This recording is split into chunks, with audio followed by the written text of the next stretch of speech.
ইয়া রাসূলুল্লাহ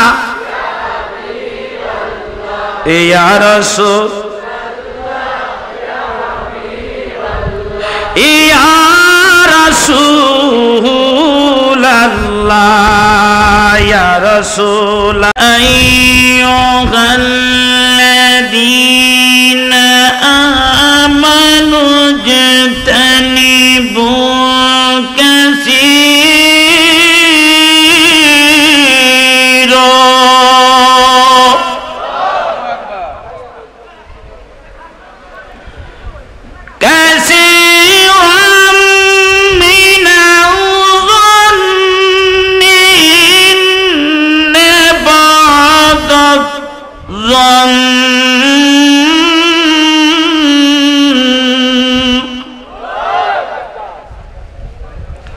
একটু একটু করে তেলাওয়াত করি আর একটু একটু করে আপনাদেরকে শোনাই। খুশি না বেজার? ইসমুহু ওয়ালা তাজাসসু ওয়ালা ইয়াগতাব বা'দুকুম বা'দা।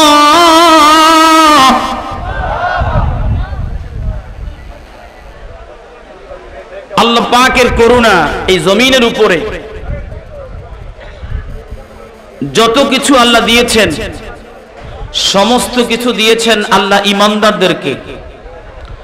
আওয়াজ করে বলুন কাদেরকে? জোরে বলতে হবে। আমি মুখস্থ ওয়াজ বিশ্বাস করি না।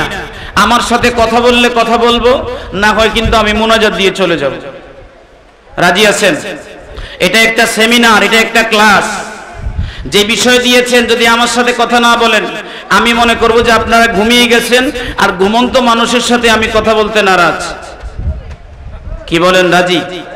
কথা বলতে রাজি? যখন শিক্ষক ছাত্রের সাথে কথা বলে, ছাত্র শিক্ষকের সাথে কথা বলে, তখন বুঝতে হবে শিক্ষকের মনটা ছাত্রের দিকে আর ছাত্রের মন শিক্ষকের দিকে। যখন দুইটা মুখোমুখি হয় তখন সেখান থেকে কিছু পাওয়া যায়। যেমন কোন কলের নিচে কলসি ধরলে আর কলসির মধ্যে পানি থাকলে কলসির মধ্যে কল থেকে আস্তে আস্তে করে এক ফোঁটা দু ফোঁটা করে পানি কলসিতে পড়ে আর কলসিটা ভরে। যখন মসজিদের ইমাম এবং মুসল্লি, যখন বক্তা এবং শ্রোতা দুইজনের খেয়াল দেয়াল একদিকে হয় তখন সবাই কিছু না কিছু পায়। এই সুন্নি কনফারেন্স থেকে আপনারা চান না কিছু নিয়ে যান? কথা বলুন, চান কি না? মাশাআল্লাহ বলেন, একবার বলুন ইনশাআল্লাহ। ভাইরা আমার, আল্লাহ পাক নামাজ দিয়েছেন মুমিনদেরকে। কাকে? আওয়াজ করে বলতে হবে। নামাজ কাকে দিছে? এখন এক শ্রেণীর মুমিন আছে আল্লাহ বিশ্বাস করে রাসূল মানে না। কথা কয় না। আল্লাহ মানে রাসূল মানে না, কি মুমিন হলো? কথা বলুন। আল্লাহ মানছে, ফেরেশতা মানছে, নবী মানে নাই, সে কি মুসলমান? সে কি মুমিন? আল্লাহ মানছে, ফেরেশতা মানছে, আমার ভাইরা আহলে বাইত কি মানে নাই, রাসূল মানছে, এই ব্যক্তি কি মুমিন? কারণ নবীজি বলছেন যেই ব্যক্তি আমার আহলে বাইতকে ভালোবাসলো সেই যেন আমি রাসূলকে ভালোবাসলো। যে ব্যক্তি আমার আহলে বাইতকে ভালোবাসলো, আমার রাসূলকে, আমি রাসূলকে ভালোবাসলো, ওই ব্যক্তি অবশ্যই আমি রাসূলের সাথে জান্নাতে যাবে। জোরে বলুন, ঠিক কি না? এখন আমার ভাইরা, যার সাথে রাসূলের সম্পর্ক নাই, আহলে বাইতের সম্পর্ক নাই, ওই ব্যক্তি যদি নামাজ পড়তে পড়তে কপালকে কারো করে ফেলে, তার এই নামাজের কোনো দাম হবে? রোজার কোনো দাম হবে? হজের কোনো দাম হবে? যাকাতের কোনো দাম হবে? যত কিতাব পড়ুক কোনো লাভ হবে? তাইলে বুঝতে হবে সব কিছুর মূল কি? রাসূল পাক সাল্লাল্লাহু আলাইহি ওয়াসাল্লাম। যার নবী ঠিক তার সব ঠিক। কথা কয় না? যার নবী ঠিক তার সব ঠিক। এই জন্য যারা নবী ঠিক করছেন তাদেরকে আল্লাহ নামাজ দিয়েছেন। মারহাবা। যারা নবী ঠিক করেছেন তাদেরকে আল্লাহ জিকির দিয়েছেন, যারা নবী ঠিক করেছেন তাদেরকে আল্লাহ পাক করুণা করে মায়া করে মহব্বত করে মুমিনের কাতারে নাম ধরে ডেকেছেন। যতবার আল্লাহ পাক কোরআন শরীফের মধ্যে বান্দা জগৎকে কিছু দেওয়ার জন্য নিয়ত করেছেন, ততবার আল্লাহ পাক বড় মায়া করে মহব্বত করে ডাক দিয়েছেন, ইয়া আইয়ুহাল্লাযীনা আমানু।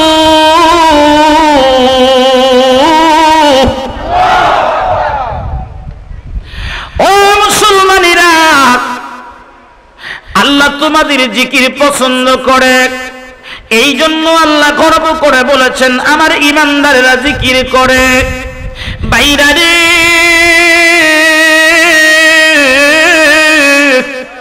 এই জমিনের মধ্যে আমার আল্লাহ পাক এমন একজন নবীকে পাঠাবেন, সমস্ত নবীদেরকে দিয়া আমার আল্লাহ পাক রব্বুল আলামিন প্রচার করতেছিলেন।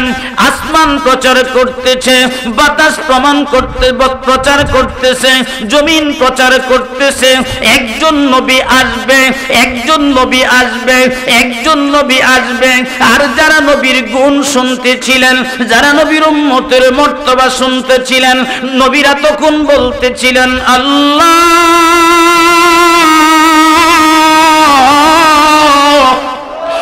আমরা আপনার নবুয়তি চাই না, আমরা আপনার নবুয়তি চাই না, আমরা খিলাফত চাই না। একবার আখিরি জামানার পয়গম্বর রহমাতুল লিল আলামিনের উম্মত করে আমাদেরকে দুনিয়ায় কবুল করেন। এ বন্ধু মুসলমান, ওই নবীর উম্মতদের মধ্যে একটা দল আমার আল্লাহ দিয়েছেন। এই দলের কে আল্লাহ পাক খুশি হয়ে গেছেন এই দলটার উপরে। এবারে খুশি হয়ে আল্লাহ পাক রব্বুল আলামিন বলেন, লাকাদ মান্নাল্লাহু আলাল মুমিনিন।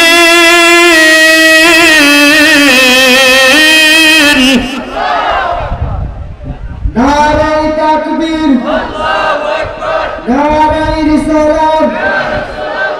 আলহাজ আতিকুর রহমান সাহেবের আগমন হালুয়াপাড়ার পক্ষ থেকে, আপন চেয়ারম্যান সাহেবের আগমন হালুয়াপাড়ার পক্ষ থেকে, জেলা পাড়াপাড়া সাহেবের আগমন হালুয়াপাড়ার পক্ষ থেকে, এই মাহফিলের পক্ষ থেকে। কোরআন শরীফের মধ্যে দুই শ্রেণীর সূরা আছে। এক শ্রেণীর সূরার শুরুতে লেখা হয় মাক্কিয়া, আরেক শ্রেণীর সূরার শুরুতে লেখা হয় মাদানিয়া। যেটা মাক্কি জিন্দেগিতে নাজিল হয়েছে এটার মধ্যে লেখা মাক্কি, যেটা মাদিনী জিন্দেগিতে লেখা নাজিল হয়েছে এটার নাম লেখা হয় মাদানী। মারহাবা। আচ্ছা, এই সূরা থেকে একখানা আয়াত, অনেক বড় সূরা না, মাত্র 18টা আয়াতে কারিমা আছে। তার মধ্যে 12 নম্বর আয়াতে কারিমার আমি কিছু তাফসীর আপনাদেরকে সংক্ষেপে শোনাবো। অনেকগুলি তাফসীরের মধ্যে আমি একটা তাফসীর বিশ্ববিখ্যাত মুফাসসির আল্লামা ইমাম কাসির রাহিমাহুল্লাহ, তিনি একখানা কিতাব লিখেছেন তাফসীর ইবনে কাসির। এই তাফসীর থেকে আমি আপনাদেরকে কিছু আলোচনা শোনাতে চাই। আল্লাহ পাক আমি মিসকিনকে বক্তা এবং আপনাদেরকে শ্রোতা হিসাবে এই মাহফিলে সকলকে কবুল করুন। একবার সকলে পড়ি আলহামদুলিল্লাহ, জোরে বলতে হবে আলহামদুলিল্লাহ। মাহফিলের পক্ষ থেকে দুরুদ ও সালাম পেশ করছি হাবিবে খোদা রাসূল আরবি নূরে মুজাসসাম নবী মুহাম্মদুর রাসূলুল্লাহ সাল্লাল্লাহু আলাইহি ওয়াসাল্লামের রওজা মুবারকে কদমসি আরজ করছি আমার আকা আমার সাহেব আমার কেবলা জান হুজুরের কদম মুবারকে। আপনারা আপন আপন মুর্শিদের কদম মুবারকে কদমসি আরজ করেন। কেননা যদি এটা করা যায় তাহলে মুর্শিদের পক্ষ থেকে তাওয়াজ্জু ইত্তেহাদি তাইদ মদুদ পাওয়া যায়, ঠিক কিনা? আর তাইদ মদুদ পাওয়ার এটা একটা মুখ্যম জায়গা, মুখ্যম স্থান। এটা এখন জালিসুর রহমান। একবার জোরে বলেন না মারহাবা। আল্লাহ পাক রব্বুল আলামিন এখানে ইমানদারদেরকে সাবধান করে দিলেন।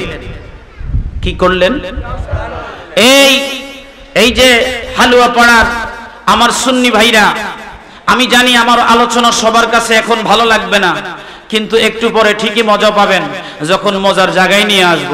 একটু ধৈর্য ধরে বসুন ইনশাআল্লাহ। বলেন আটরশির উলামায়ে কেরাম, যে কয়জন আমরা মাঠে কাজ করি, মদিনাওয়ালা আমাদেরকে সাহায্য করেন, একটু সময় লাগে।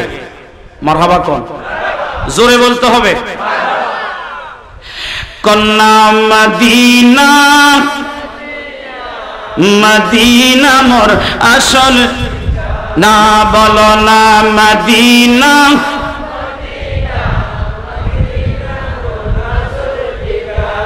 বুঝে গেল কিছু গজল, আপনারা গজল প্রিয় মানুষ, মারহাবা। আচ্ছা, ইমানদারদেরকে আল্লাহ পাক সাবধান করে দিলেন কি বলে? দেখবেন বাবা যে সন্তানকে ভালোবাসে, বাবা যদি কোনো সন্তানকে ভালোবাসে, এই সন্তান যখন মাদ্রাসায় যায়, বাবা যাওয়ার সময় বলে, মা যাওয়ার সময় বলে, নারে তাকবীর, নারে রিসালাত, সভাপতি সাহেবের আগমন, আল-হাসন শরীফুর রহমান সাহেবের আগমন, এই মাহফিলের পক্ষ থেকে, হামলা করার পক্ষ থেকে নারে তাকবীর। এই বান্দা জগতের মধ্যে হিন্দু আছে, খ্রিস্টান আছে, ইহুদি আছে, নাসারা আছে, বৌদ্ধ আছে, সব কিছু থাকার পরেও আমার আল্লাহ পাক রব্বুল আলামিনের সবচাইতে মায়ার বান্দা, সবচাইতে মায়ার সৃষ্টি, সবচাইতে মায়ার মাখলুক হলো মুমিন। এই মুমিনদেরকে আমার আল্লাহ পাক একটা ডাক দিয়ে বলেন, ও মুমিনেরা তোমরা শোনো, তোমরা অধিক পরিমাণ কি করবা না, অনুমান করে কোনো কথা বলবা না। বুঝতে হবে যেই কথা তুমি জানো না এই কথা বলা, কথা বলেন, এই কথা বলা যাবে না। আমার ভাইরা বন্ধুরা, এবার আল্লাহ নিজে মিসাল দিচ্ছেন, এটার ধরনটা কেমন। ভাইরা আমার, বন্ধুরা আমার, এই আয়াতে কারিমার পরের অর্থে বলছেন, আইয়ুহিব্বু আহাদুকুম আইয়াকুলা লাহমা আখিহি মাইতা। আল্লাহ পাক এখানে ডেকে বলছেন, ও বান্দারা, তোমরা তো তোমাদের নিজের মৃত ভাইয়ের গোশতটাকে পছন্দ করো না, তোমরা তোমাদের আপন সহোদর মৃত ভাইয়ের গোশত তোমরা পছন্দ করো না, তাহলে তোমরা কেন গীবতটাকে পছন্দ করো? একজন ব্যক্তি আমার রাসূল আরবীর সামনে হাজির হয়ে গেলেন। আমার ভাইরা বন্ধুরা গভীরভাবে কথাগুলি খেয়াল করেন। বিশ্ববিখ্যাত মুহাদ্দিস আল্লামা সুলাইমান ইবনে জাওজি, সুলাইমান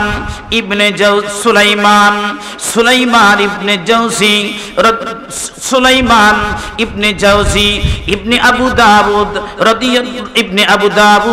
রাদিয়াল্লাহু তাআলা আনহু থেকে হাদিস খানা উল্লেখ। বিশ্ববিখ্যাত আমার ভাইরা বন্ধুরা, সিহাসিত্তার অন্যতম কিতাব আবু দাউদ শরীফের মধ্যে হাদিস খানা উল্লেখ।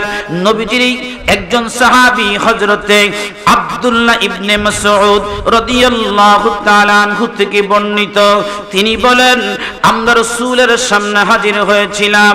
রাসূল আরবী সাল্লাল্লাহু আলাইহি ওয়াসাল্লাম বললেন, তোমরা গীবত থেকে মুক্ত থাকো, কারণ গীবতের শাস্তিটা অনেক বেশি খারাপ। একজন সাহাবী আরজ করলেন, ইয়া রাসূলুল্লাহ,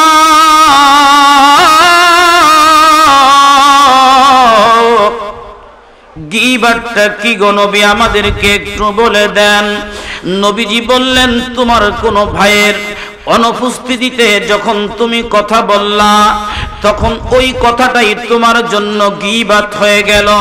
আল্লাহর হাবিব সাল্লাল্লাহু আলাইহি ওয়াসাল্লাম নবীজির পক্ষ থেকে এই কথা শুনে ওই সাহাবী বলল, ইয়া রাসূলুল্লাহ, যদি আমার ভাই সত্য সত্য এই কাজটা করে তাহলে এটার হুকুম কি? বলছি তিনি যদি সত্য সত্য এই কাজটা করে আর তার পিছনে যদি তুমি এই কথা বলো তাহলে এটার নাম হলো গীবত।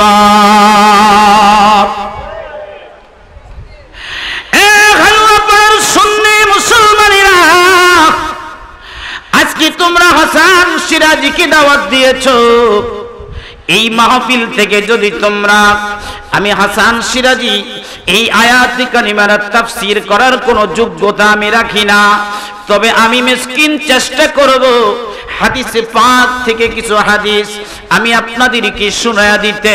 কেননা এই মুমিন মুসলমানের হেদায়েতের একমাত্র রাস্তা, যদি তোমরা বেশি বেশি করে নবীজির হাদিস শরীফ তেলাওয়াত করো তাহলে নবীর পক্ষ থেকে দয়া এসে যাবে, নবীর পক্ষ থেকে দয়া এসে যাবে। যেদিন নবীজি তোমার দিকে নেক নজরে তাকাবেন, নাসির সেদিন চিজ হয়ে যাবে, নালায়েক সেদিন লায়েক হয়ে যাবে। আমার ভাইরা বন্ধুরা, গুনাহগার ওই বান্দা এক মুহূর্তে আল্লাহর জান্নাতি মেহমান হয়ে যাবে।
ডরি না আল্লাহুম্মা,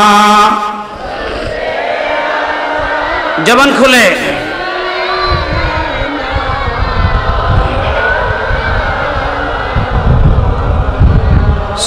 ওয়ালা আলি সাইয়্যিদ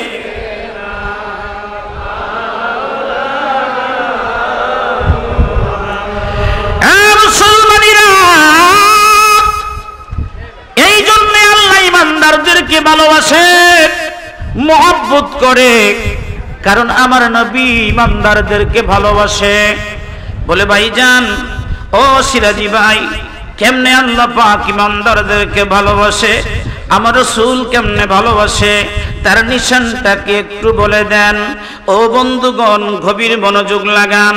আমি হাসান সিরাজি নিজের থেকে যদি বলি হয়তো আপনাদের বিশ্বাস হতেও পারে, নাও হতে পারে।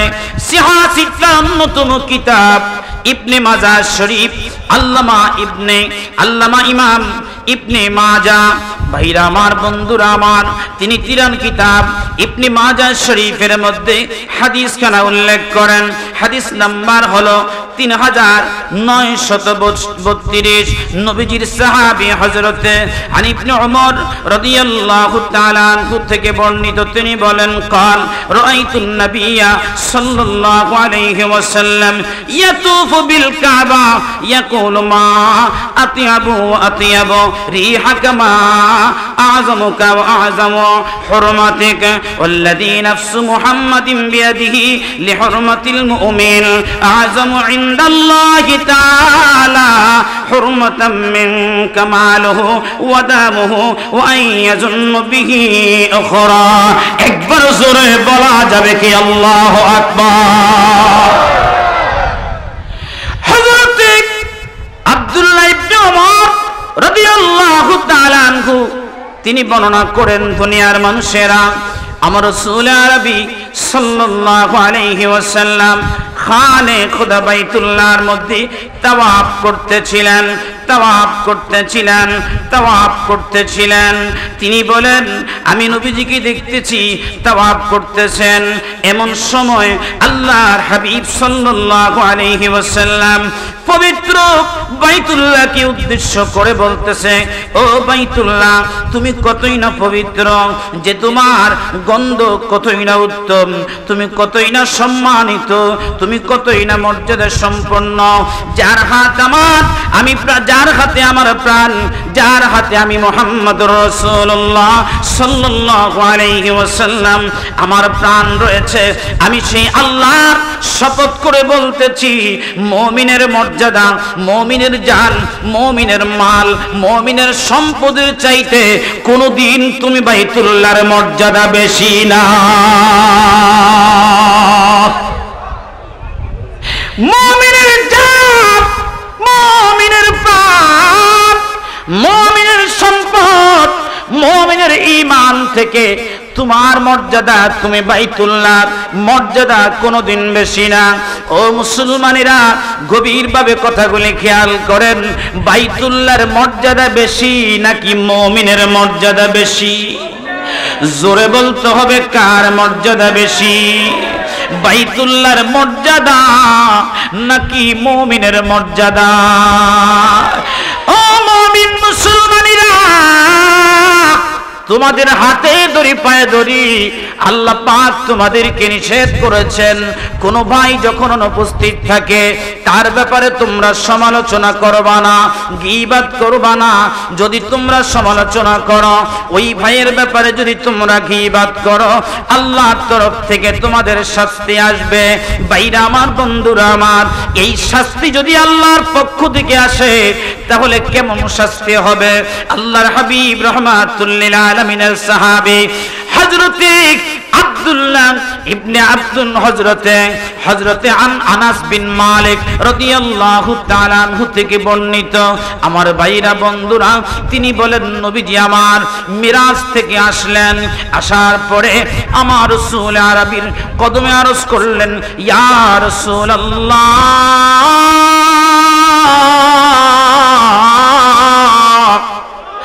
দয়াল নবী গো,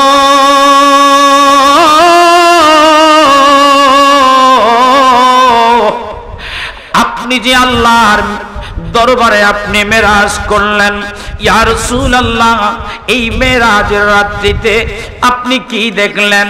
এই ঘটনাগুলি আমাদেরকে একটু জানান।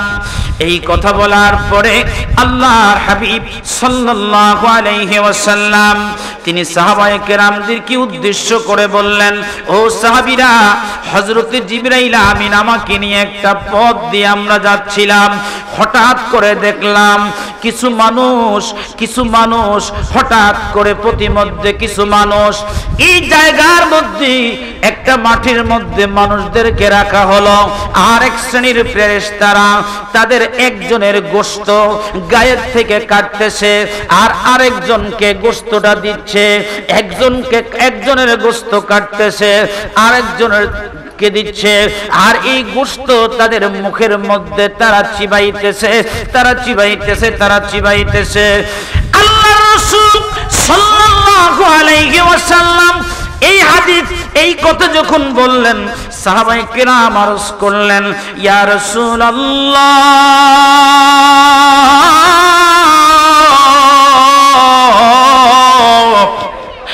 দয়াল নবী গো, এই মানুষগুলা কে গো নবী, আমাকে একটু আমাদেরকে একটু জানিয়ে দেন।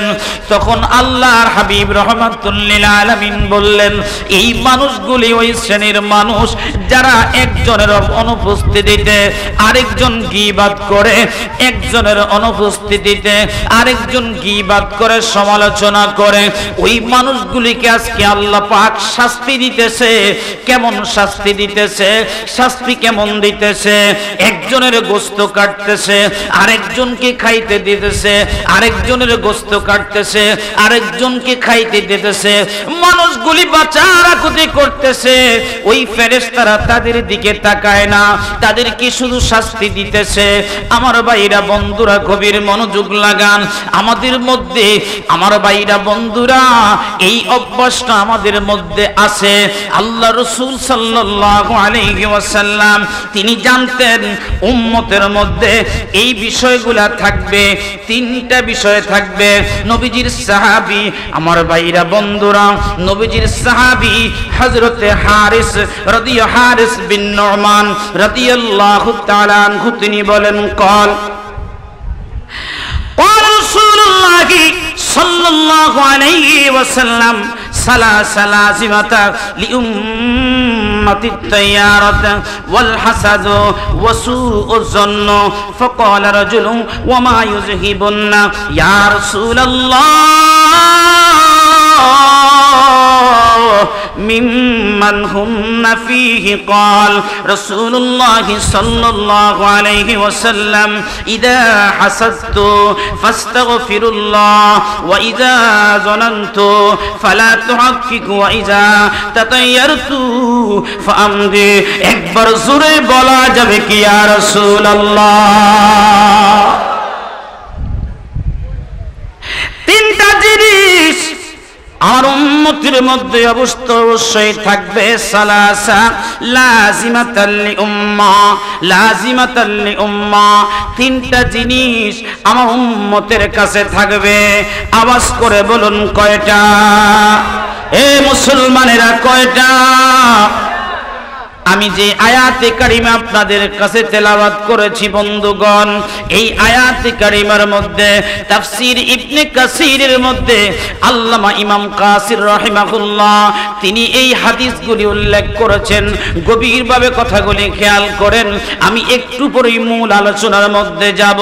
ভাইরারে, বন্ধুরারে, যদি এর থেকে বাঁচতে হয় আমাদের কি কি করতে হবে, আর কখন আমরা পরিপূর্ণ মুমিন নিজেকে দাবি করব, এই দুইটা বিষয় নিয়ে আমি একটু পরে আসব। আল্লাহ আমাদেরকে কবুল করুন। সবাই পড়ি আমিন। আওয়াজ করে বলতে হবে কয়টা জিনিস উম্মতের মধ্যে থাকবে? জোরে বলেন, আরো জোরে। কয়টা বলেন? তিনটা জিনিস থাকবে। তার মধ্যে এক নম্বর হলো মানুষের চেহারা দেখে মানুষের শুভক্ষণ নির্ণয় করা। এটা এক শ্রেণীর উম্মত মানুষের চেহারা দেখে বলতে পারে এটা কোন শ্রেণীর উম্মত। এটা হলো উলামায়ে কেরাম, এটা হলো আউলিয়ায়ে কেরামরা। যখন কোনো মানুষকে দেখে, মানুষকে দেখার সাথে সাথে তার জীবনের কি হবে না হবে সব তারা বলে দিতে পারে।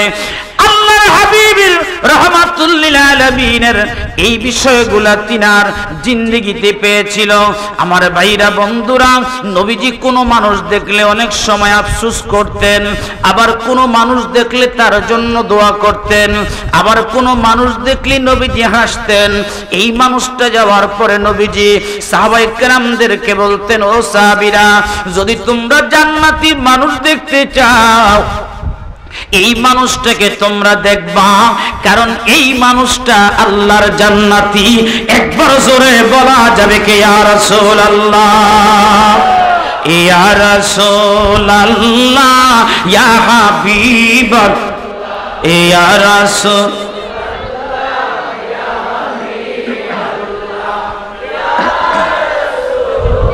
ওলাল্লাহ, ইয়া রাসূলুল্লাহ, ইয়া রাসূলুল্লাহ, ইয়া রাসূলুল্লাহ, তুমি জীবন, তুমি কন্যা তুমি আদান, তুমি কন্যা তুমি জীবন, তুমি আধার ঘরে, তুমি মুদের কন্যা, তুমি মুদের, তুমি নিদানে আয়া রাসূলুল্লাহ, ইয়া রাসূল, ইয়া রাসূলুল্লাহ, ইয়া রাসূলুল্লাহ, ইয়া রাসূলুল্লাহ, ইয়া রাসূলুল্লাহ। জোরে বলেন না মারহাবা। আমি বলতেছিলাম বন্ধুগণ, তিনটা কাজ উম্মতের মধ্যে বিদ্যমান থাকবে। 1450 বছর আগে আমার নবী রাহমাতুল লিল আলামিন তিনি ইরশাদ করেছেন, কয়টা জিনিস থাকবে? আওয়াজ করে বলেন, আরো জোরে। এক নাম্বার হলো মানুষের চেহারা দেখে মানুষের শুভক্ষণ, মানুষের কর্মফল নির্বাচন করা। দ্বিতীয় নাম্বারটা হলো আমার ভাইরা বন্ধুরা, মানুষ একে অপরকে হিংসা করা, বিদ্বেষ করা, মানুষের সাথে প্রতিযোগিতা করা। এটা হলো 2 নাম্বার কাজ। আমি আপনাদের কাছে জানতে চাই, এটা আমাদের মধ্যে আছে না? না, ঘটনা ঘটে গেছে। এইটা এখন এই মহামারী আমাদের মধ্যে বেশি। কে কার কত হিংসা করতে পারবে? কয়মকের ফলায় বিদেশ যায়া তার ভিক্ষার জীবন পাল্টাইয়া দিছে। কয় কি কয়বার আগে ভিক্ষা করত, কেমনে কেমনে ফলায় বিদেশ গেল। বিদেশ যাওয়ার পরে তার ভিক্ষার জীবন বন্ধ হয়ে গেছে। এখন এই বেড়ায় আমগুলোকে বয়া পাওয়ার উপরে পাও তুল্লা চা খায়, এটাও কি আমগো মানা যায়? বন্ধু মুসলমান, যদি আপনি মুমিন হন, যদি আপনি ঈমানে কামেল হন, আপনাকে বিশ্বাস করতে হবে, ঈমান রাখতে হবে, বিশ্বাস করতে হবে আপনার ইজ্জতের মালিককে। জোরে বলতে হবে কে?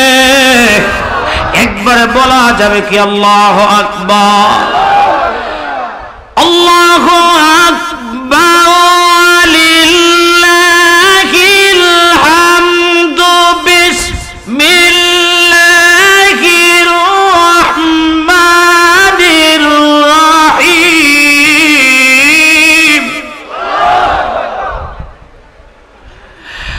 ওয়া তুইজ্জু মান তাশাউ ওয়া তুযিল্লু মান তাশাউ। ইজ্জতের মালিককে জোরে বলতে হবে। আর বেজ্জতির মালিককে, যারে ভিক্ষার জীবন সরায় দিয়া, যাকে ভিক্ষার জীবন থেকে আল্লাহ পাক মুক্তি দিয়া আজকে আমগো চেয়ারম্যান সাহেবের সাথে পাশাপাশি টেবিলে বসায়া চা খাওয়ার জন্য যোগ্যতা দিলেন, তিনি কে? আর জিনার কাছ থেকে এত সম্মান কেড়ে নেয়া সমাজের একেবারে নিচু স্থানের মধ্যে তাকে সরাইয়া দিলেন আর পিছে নামায়া দিলেন, তিনি কে? বন্ধু মুসলমান,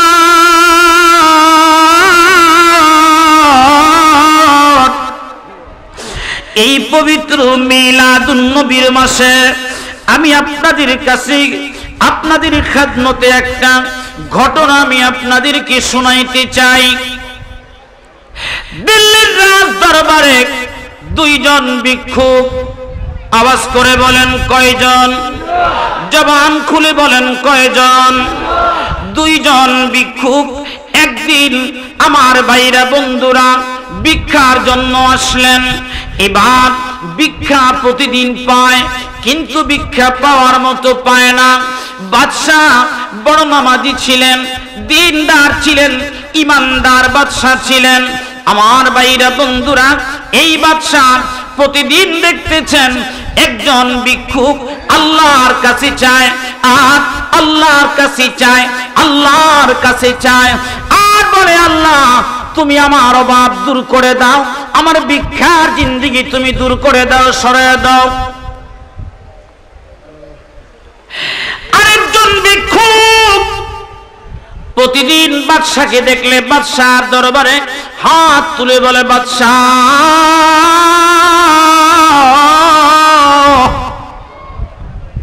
আমি ভিক্ষুক মানুষ, আপনার রাজ দরবারে এসেছি, আপনি আমার ভিক্ষার জীবন থেকে আমাকে সরাইয়া দেন।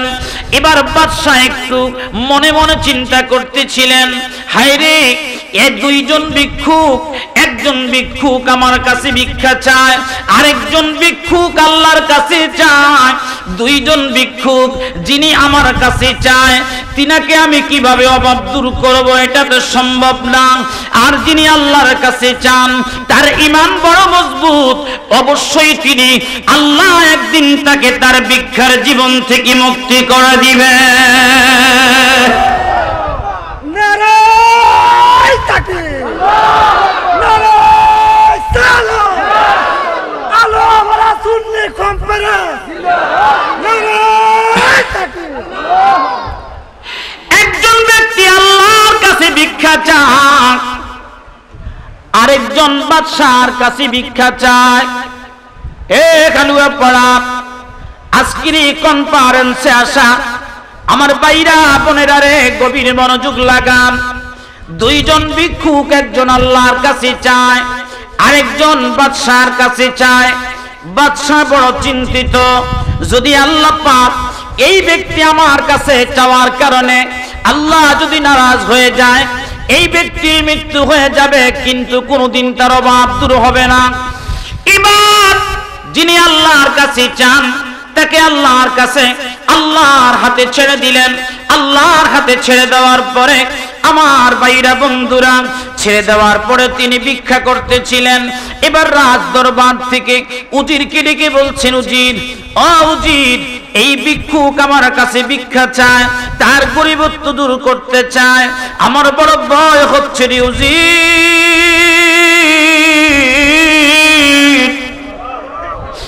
এই ব্যক্তি আল্লাহর কাছে না চায়, আমি মিসকিনের কাছে চাই, আমি কেমনে তার ভিক্ষার জীবন থেকে মুক্তি দেব রে উজির? আমি নিজেই তো ভিক্ষুক, আমার এই রাজ দরবারের সমস্ত মানুষগুলি যখন ঘুমায়া যায়, আমি মিসকিন ওই গভীর রজনীতে আমার আল্লাহর দরবারে মিসকিনের মতো দুখানা ভিক্ষার কোমল হাত উঠায় দেই আর বলি, আল্লাহ, জোরে বলেন না আল্লাহু আকবার। ওগো আমার আল্লাহ, আপনি যদি আমারে ভিক্ষা না দেন, আমার এই হাত একদিন খালি হয়ে যাবে। আপনি আমার প্রতিদিন আপনি রহমত দেন। জোরে বলেন, আরো জোরে, কয়টা বলেন? তিনটা জিনিস থাকবে, তার মধ্যে এক নম্বর হলো মানুষের চেহারা দেখে মানুষের শুভক্ষণ নির্ণয় করা। এটা এক শ্রেণীর উম্মত মানুষের চেহারা দেখে বলতে পারে এটা কোন শ্রেণীর উম্মত।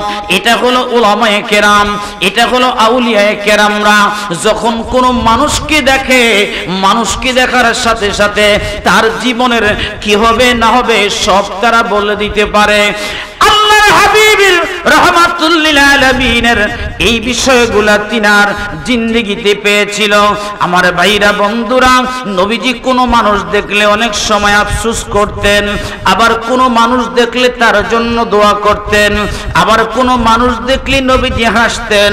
এই মানুষটা যাওয়ার পরে নবীজি সাহাবায়ে কেরামদেরকে বলতেন, ও সাহাবীরা, যদি তোমরা জান্নাতি মানুষ দেখতে চাও এই মানুষটাকে তোমরা দেখবা, কারণ এই মানুষটা আল্লাহর জান্নাতি।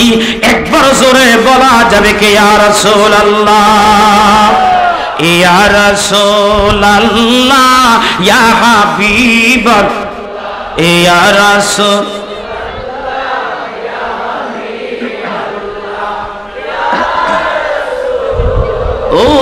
আল্লাহ, ইয়া রাসূলুল্লাহ, ইয়া রাসূলুল্লাহ, ইয়া রাসূলুল্লাহ, তুমি জীবন, তুমি কন্যা, তুমি আদান, তুমি কন্যা, তুমি জীবন, তুমি আধার ঘরে, তুমি মুদের কন্যা, তুমি মুদের, তুমি নিদানে ইয়া রাসূলুল্লাহ, ইয়া রাসূল, ইয়া রাসূলুল্লাহ, ইয়া রাসূলুল্লাহ, ইয়া রাসূলুল্লাহ, ইয়া রাসূলুল্লাহ,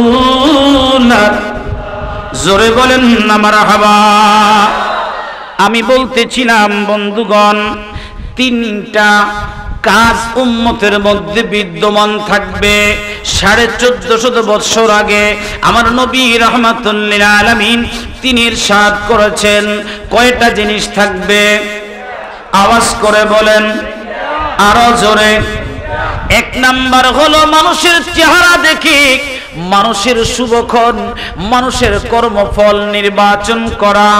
দ্বিতীয় নাম্বারটা হলো আমার ভাইরা বন্ধুরা, মানুষ একে অপরকে হিংসা করা, বিদ্বেষ করা, মানুষের সাথে প্রতিযোগিতা করা। এটা হলো 2 নাম্বার কাজ। আমি আপনাদের কাছে জানতে চাই, এটা আমাদের মধ্যে আছে না? না, ঘটনা ঘটে গেছে। এইটা এখন এই মহামারী আমাদের মধ্যে বেশি। কে কার কত হিংসা করতে পারবে?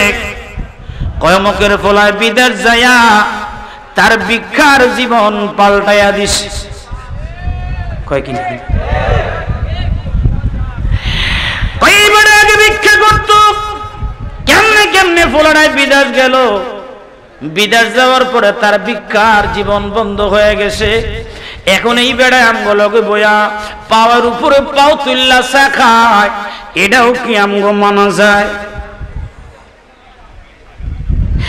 বন্ধু মুসলমান, যদি আপনি মুমিন হন, যদি আপনি ঈমানে কামেল হন, আপনাকে বিশ্বাস করতে হবে, ঈমান রাখতে হবে, বিশ্বাস করতে হবে আপনার ইজ্জতের মালিককে।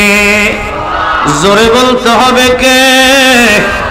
একবার বলা যাবে কি আল্লাহু আকবার, আল্লাহু আকবার, লিল্লাহিল হামদু, বিসমিল্লাহির রহমানির রহিম।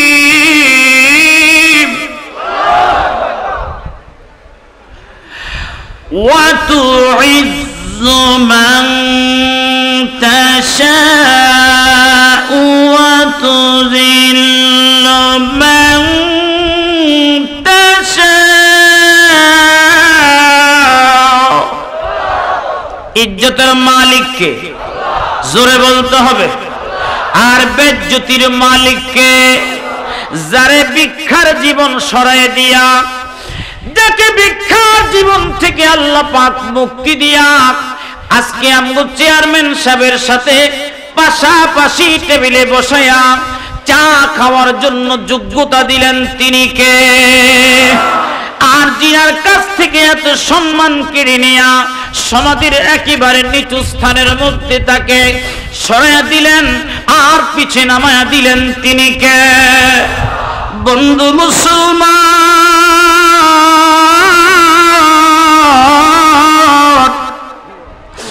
এই পবিত্র মিলাদুন নবীর মাসে আমি আপনাদের কাছে আপনাদের খেদমতে একটা ঘটনা আমি আপনাদেরকে শোনাইতে চাই।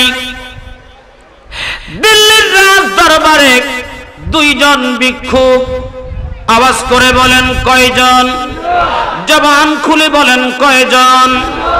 দুইজন ভিক্ষুক একদিন আমার ভাইরা বন্ধুরা ভিক্ষার জন্য আসলেন। এবার ভিক্ষা প্রতিদিন পায়, কিন্তু ভিক্ষা পাওয়ার মতো পায় না। বাদশাহ বড় নামাজি ছিলেন, দিনদার ছিলেন, ইমানদার বাদশাহ ছিলেন। আমার ভাইরা বন্ধুরা, এই বাদশাহ প্রতিদিন দেখতেছেন একজন ভিক্ষুক আল্লাহর কাছে চায়, আর আল্লাহর কাছে চায়, আল্লাহর কাছে চায়, আর বলে আল্লাহ তুমি আমার অভাব দূর করে দাও, আমার ভিক্ষার জিন্দেগি তুমি দূর করে দাও, সরাইয়া দাও। আরেকজন ভিক্ষুক প্রতিদিন বাদশাকে দেখলে বাদশার দরবারে হাত তুলে বলে, বাদশাহ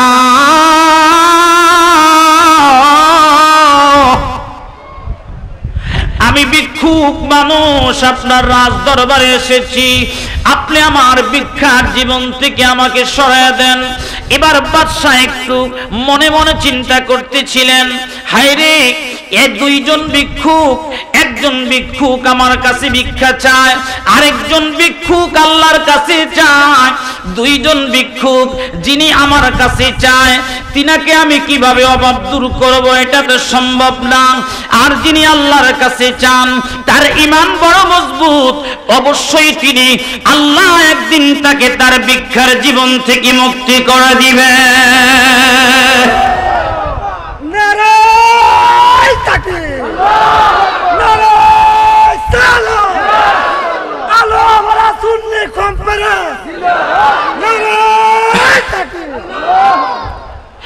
একজন ব্যক্তি আল্লাহর কাছে ভিক্ষা চায়, আরেকজন বাদশার কাছে ভিক্ষা চায়। এ খালুয়া পাড়া, আজকের এই কনফারেন্সে আসা আমার ভাইরা বোনেরা রে, গভীর মনোযোগ লাগান। দুইজন ভিক্ষুক, একজন আল্লাহর কাছে চায়, আরেকজন বাদশার কাছে চায়। বাদশাহ বড় চিন্তিত, যদি আল্লাহ পাক এই ব্যক্তি আমার কাছে চাওয়ার কারণে আল্লাহ যদি নারাজ হয়ে যায়, এই ব্যক্তির মৃত্যু হয়ে যাবে, কিন্তু কোনোদিন তার অভাব দূর হবে না। এবার যিনি আল্লাহর কাছে চান তাকে আল্লাহর কাছে আল্লাহর হাতে ছেড়ে দিলেন। আল্লাহর হাতে ছেড়ে দেওয়ার পরে আমার ভাইরা বন্ধুরা, ছেড়ে দেওয়ার পরে তিনি ভিক্ষা করতেছিলেন। এবার রাজ দরবার থেকে উজিরকে ডেকে বলছেন, উজির, ও উজির, এই ভিক্ষুক আমার কাছে ভিক্ষা চায়, তার গরিবত্ব দূর করতে চায়, আমার বড় ভয় হচ্ছে রে উজির।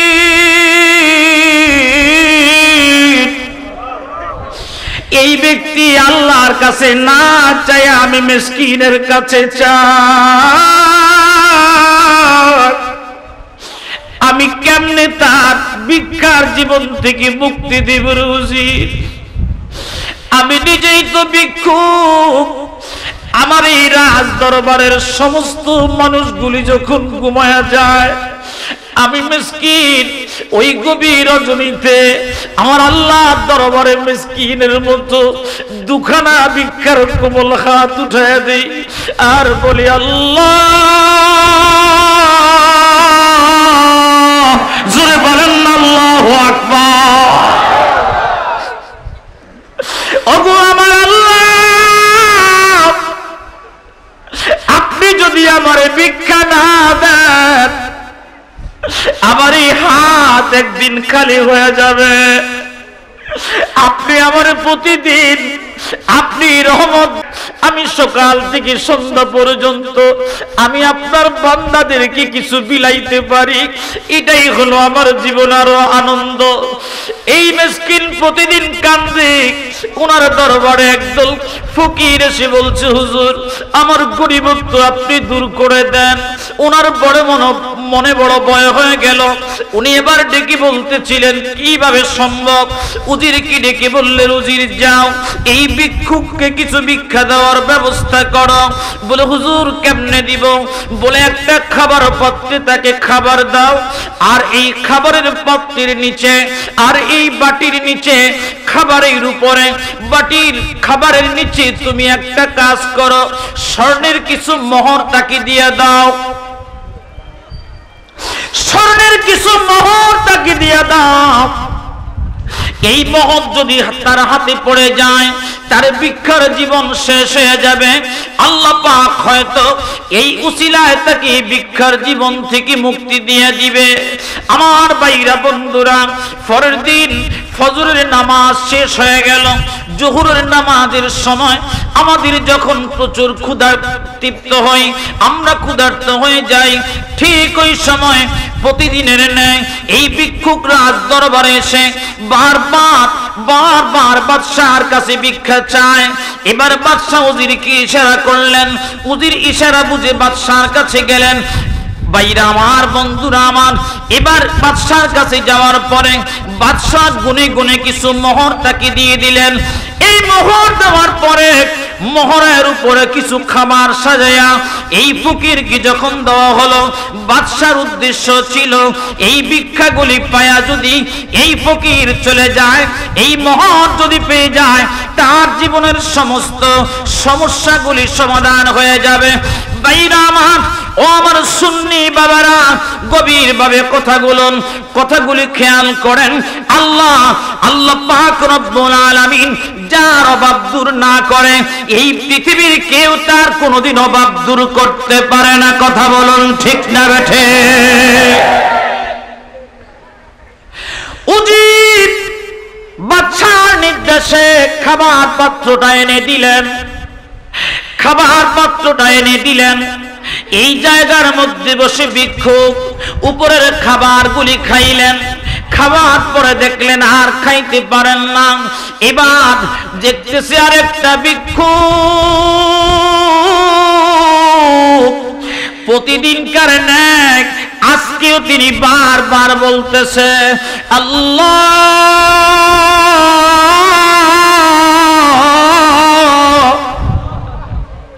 আমার ভিক্ষার জীবন থেকে আমার মুক্তি দেন, আমি আর ভিক্ষার জীবন চাই না গো আল্লাহ, আমি আর ভিক্ষার জীবন চাই না। এমন সময় দেখতেছে ওই ভিক্ষুক উপরের খাবারগুলি খায়া নিচে স্বর্ণর মোহর সহ ওই বাটিখানা বাকি খাবার সহ ওই ভিক্ষুককে ফেরত দিয়ে দিলেন। এবার ভিক্ষুককে ফেরত দিয়ে দেওয়ার পরে ভিক্ষুক বাটির খাবারগুলি খাইলেন, এই নিচে যে মোহর পাইলেন ওই ভিক্ষুকরে আর জানান নাই। এবার তিনি দেখলেন হিসাব করে, আমি এই বাটির মধ্যে যত মোহর পাইছি বাকি জীবন আর কোনোদিন আমার ভিক্ষা লাগবে না। বন্ধু মুসলমান, আল্লাহর কাছে ভিক্ষা চাওয়া মানুষ কোনোদিন বিফলে যায় না, ভিক্ষা পেয়ে যায়। আল্লাহর কাছে ভিক্ষা চাওয়া মানে রহমত চাওয়া। কথা বলুন ঠিক না বেঠিক? আল্লাহ মানুষকে সরাসরি ভিক্ষা দেয় না, বরং যারা আল্লাহর কাছে ভিক্ষা চায় নবীর তরফ থেকে একটা তাওয়াজ্জু ওই বান্দার কাছে চলে আসে। ওই বান্দা যদি তখন সুর থাকে কুতুব হয়ে যায়। কিন্তু আমি মিসকিনের আফসোস একটা, এটা সুন্নিরা বুঝে কিন্তু ওহাবি বুঝে না। কথা কয় না রে? এটা কে বুঝে? কয়টা বুঝে সুন্নিরা, কিন্তু ওহাবি বুঝে না। এই জন্য সুন্নিরা নবীর দয়া পাওয়ার জন্য তারা নবীর দুরূদ পড়ে। সুন্নিরা নবীর দয়া পাওয়ার জন্য নবীর মিলাদের আয়োজন করে। গত পরশুদিন, গতকালকেই তো বোধ হয় বিবাড়িয়ার জুলুস, গতকালকে না?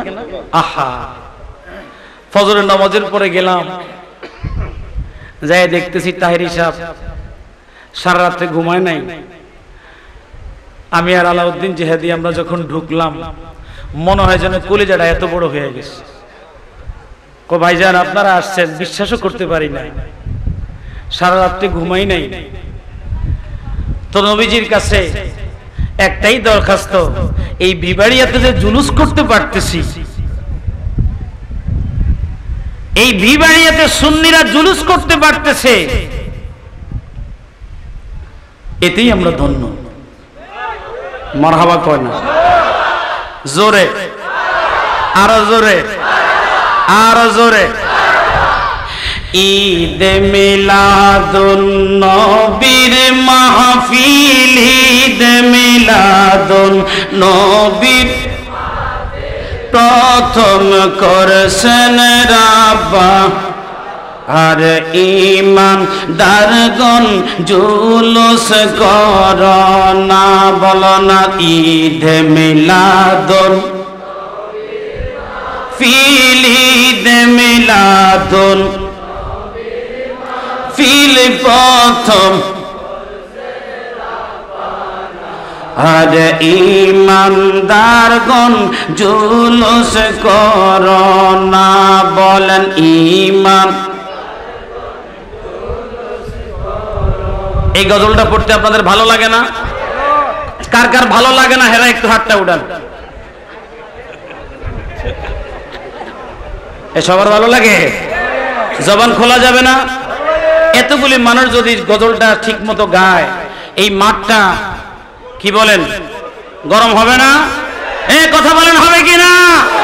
জোরে একবার কন্যা হবে কিনা? বলতে হবে ইনশাআল্লাহ। বলেন ঈদ মিলাদুন নবীর মাহফিল, ঈদ মিলাদুন ফিল প্রথম করছেন আর ঈমানদারগণ জুলুস না কন্যা ঈমান। বাজান রে সূরা আল ইমরান আছে বর্ণনা, কথা বলেন ঠিক না বেটে? বাজান রে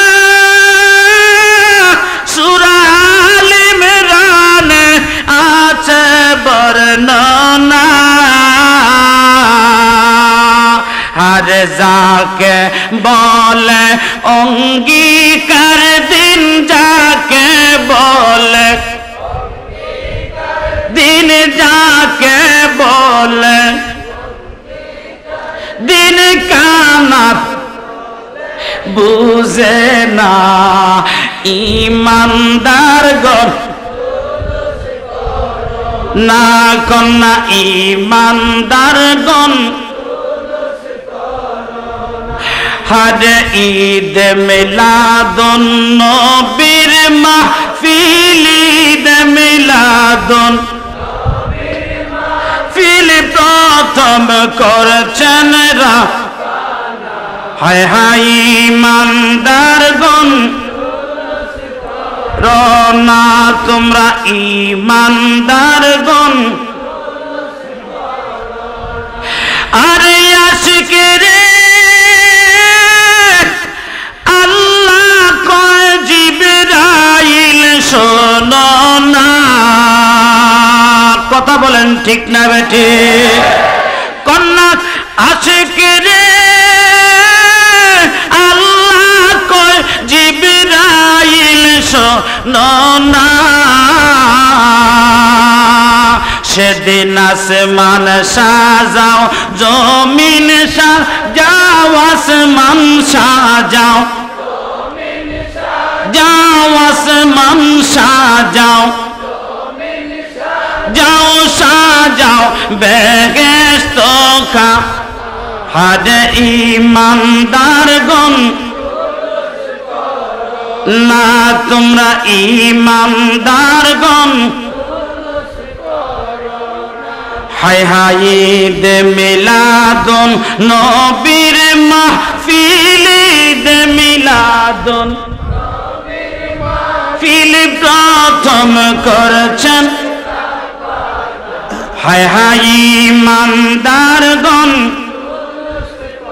রোনা তোমরা ইমানদারগণ একবার কি বলা যাবে আল্লাহু আকবার? এই তাকবীরে তো আমি খুশি না। এতগুলি মানুষ তাকবীর দিলে তো সেই মাধবপুর সদর থেকে শোনা যাওয়ার কথা, কি বলেন? কথা কয় না? আরো জোরে শোনা যাবে? জোরে একবার বলেন আল্লাহু আকবার। এতক্ষণে অর্ধেক হইছে, পুরো হয় নাই। বলি আমরা গলাটারে একটু সুন্দর করেন না, একটু কাজ টাজ দিয়া রেডি হন না, দেন না একটা তাকবীর। নারে তাকবীর। নির্বাচনের মতো হইছে নাও। আমগো চেয়ারম্যান সাহেব না আছে কি? আসেনি চেয়ারম্যান সাহেব? কথা কয় না। এই নির্বাচনের মতো এরকম হইছে, যখন লাভ দিয়ে এখন চেয়ারম্যান সাহেবের আগমন ফিসি দিয়ে যে আবার লাভের সুরে মান্দার কাটা ঢুকিয়া গেছে সেটাও মনে নাই। বাড়ির যাওয়ার পরে বউরও কয় দেখছাই ফাওড়া যে ব্যথা করে, কয় লাভ যে দিছিলা তখন তো মনে নাই, লাভের সুরে যে মান্দার কাটা ঢুকছে হয় নি, এরকম হয় না? এরকম একটা তাকবীর দেওয়া যাবে এখন। পিছের সামনে সবাই গলাটা পরিষ্কার করে নেন, নারায়ে তাকবীর। না নারায়ে তাকবীর,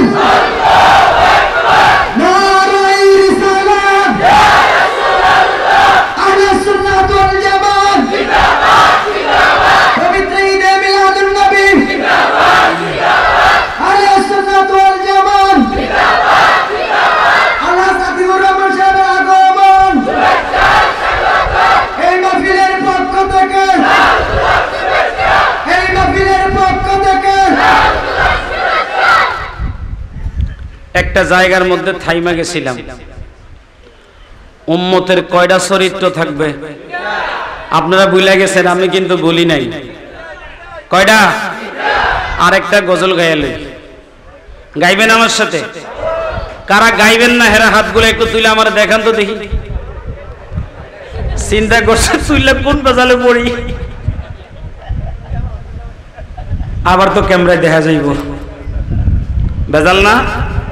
আমি ক্যামেরাম্যানরে বলতেছি আমগো সবকিছু ঠিকঠাক আছে, আপনিও ঠিকঠাক থাকেন। কি কোন? কথা কয় না?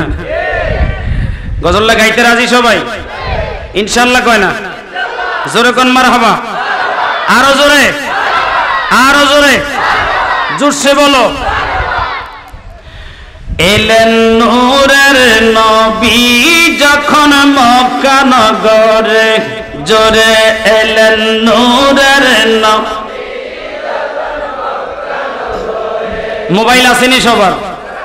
হ্যাঁ, ফ্ল্যাশ লাইটটা জ্বালায়া দেন, হাতগুলো তুলে দেন উপরে, একটু জমিনটা একটু দেখান, আসমানকে একটু দেখান, সবার ফ্ল্যাশ লাইট গুলো একটু উঠায় দেন আমার মতো। এলেন নূরের নবী যখন মক্কা নগরে, এলেন নূরের নবী।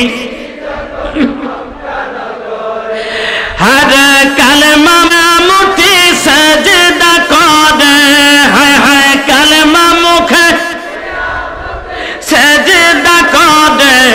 এলেন নূরের নবী যখন, এলেন নূরের নবী যখন,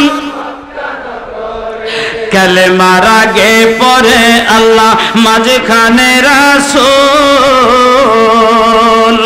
সৃষ্টি কুলে মোদের নবী নাই যে সমতুল, বলেন সৃষ্টি কুলে মোদের নবী নাই। আরে সৃষ্টি কুলের মাঝে নবী সবার উপরে, হায় হায় সৃষ্টি কুলের সারা নবী সবার উপরে। নূরের নবী যখন এলেন, নূরের নবী যখন হায় হায় কালেমা মুখে নিয়ামতি সেজদা করে, হায় হায় কালেমা মুখে নিয়ামতি এলেন। নূরের নবী যখন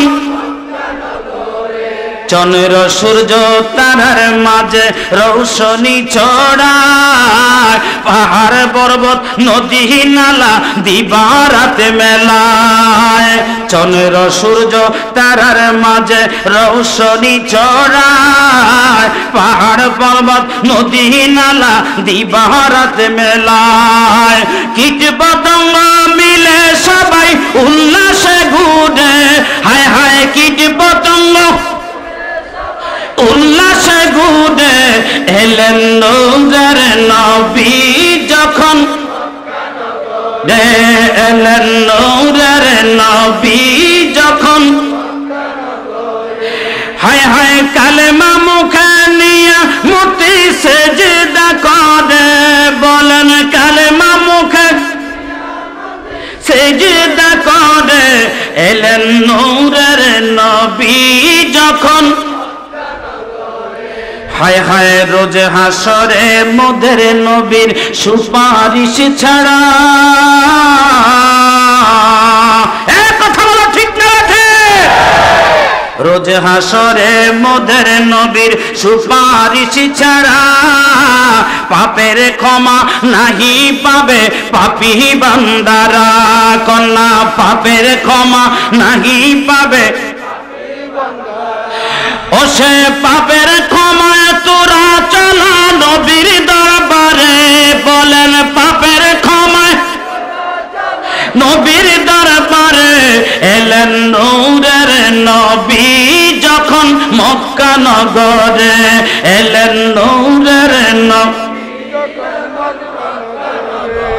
মারহাবা, আর জোরে বলুন মারহাবা। আমার ভাইরা বন্ধুরা গভীর মনোযোগ লাগান। অনেকটা সময় আমার চলে গেল, কারণ মাঝে মধ্যে একটু রিল্যাক্স দিতে হয়।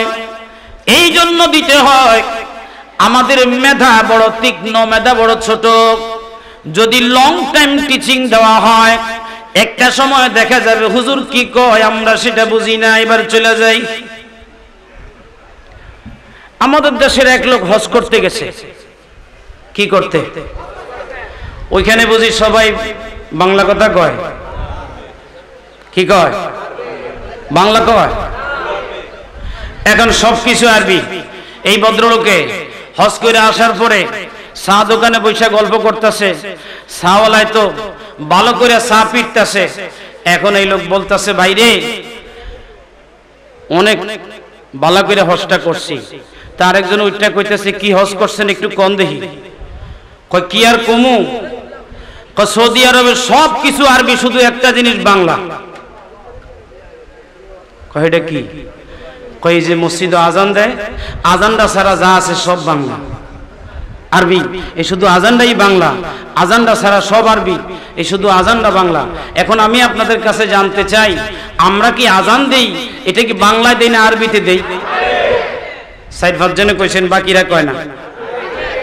এখন এই মাঝে মধ্যে কিন্তু মাহফিলের মধ্যে আরবি বেশি কইলে এই সমস্যা হয় যে হুজুরে আরবি বেশি কইতাছে, আমগো ভাষায় কথা কয় না। বাংলাদেশি হুজুর আনছি, আরবি কি লেগে কয়, এবার আমরা জায়গা এর লেগে মাঝে মধ্যে আরবি বাংলা কইয়া তাল্লারে ঠিক রকম লাগে। কি কোন যাইবেন গা? 10-15 মিনিট থাউন যাব না? সময় অলরেডি হয়ে গেছে, আমাদের প্রধান অতিথি আসার সময় হয়ে গেছে। মারহাবা কোন, জোরে বলেন ইনশাআল্লাহ। আমরা কি আজকে পারবো না এই মাহফিল থেকে দুপুরা চোখের পানি নজরানা দিয়ে এই মাহফিল থেকে বিদায় নিতে পারবো না? কারা কারা পারবেন একটু হাতগুলো দেখাই, নারায়ে তাকবীর, মারহাবা মারহাবা। উম্মতের মধ্যে তিনটা অভ্যাস থাকবে 1450 বছর আগে নবী জানছে। কে জানছে? রাহমাতুল লিল আলামিন সব জানতেন। আউয়াল, তিনি আখের, শাফাআতকারীদের মধ্যে তিনি প্রথম। সুবহানাল্লাহ কয় না? এই কথাটা আমার না, এটা বলছে আমাদের আব্বাজান আবুল বাশার আদি পিতা হযরতে আদম আলাইহিস সালাম। তিনি বলেন, আমাকে আল্লাহ পাক যখন বানাইলেন, বানানোর পরে আল্লাহ পাক সবকিছু আমারে ঘুরে ঘুরে দেখাইতেছিলেন, সবার সাথে পরিচয় করায় দিতেছে। এমন সময় আমি দেখলাম আমার সামনে একটা সুন্দর আলো, সুন্দর একটা নূর আমি দেখতে পেলাম। আল্লাহর দরবারে ডেকে বললাম, আল্লাহ এই নূরটাকে গো আল্লাহ, এত সুন্দর সূরত আপনি কাকে দিয়েছেন? কার জন্য আপনি কাকে বানাইলেন? এবার আল্লাহ পাক রব্বুল আলামিন হযরতে আদম সফিউল্লাহর প্রশ্নের জবাব দিচ্ছেন। হাযা ইবনুকা আহমদ, সবাই পড়ি সাল্লাল্লাহু আলাইহি ওয়াসাল্লাম। ও আদম, এটা তোমার সন্তান, তোমার সন্তান, ওনার নাম আসমানি জগতে আমি আল্লাহ রাখছি আহমদ, আর জমিনে তিনার নাম হবে মুহাম্মদ সাল্লাল্লাহু আলাইহি ওয়াসাল্লাম। 1450 বছর আগে আল্লাহর হাবিব রাহমাতুল লিল আলামিন, আমার ভাইরা বন্ধুরা, উম্মতের চরিত্র সম্পর্কে আলোচনা করতেছেন। গভীরভাবে কথাগুলি খেয়াল করেন। তিনটা অভ্যাস উম্মতের মধ্যে থাকবে। একটা চরিত্র হলো মানুষের চেহারা দেখে মানুষের ক্ষণ, শুভ ক্ষণগুলি তারা নির্বাচন করতে পারবে। ভাইরা আমার, দুই নাম্বার বিষয়টা হলো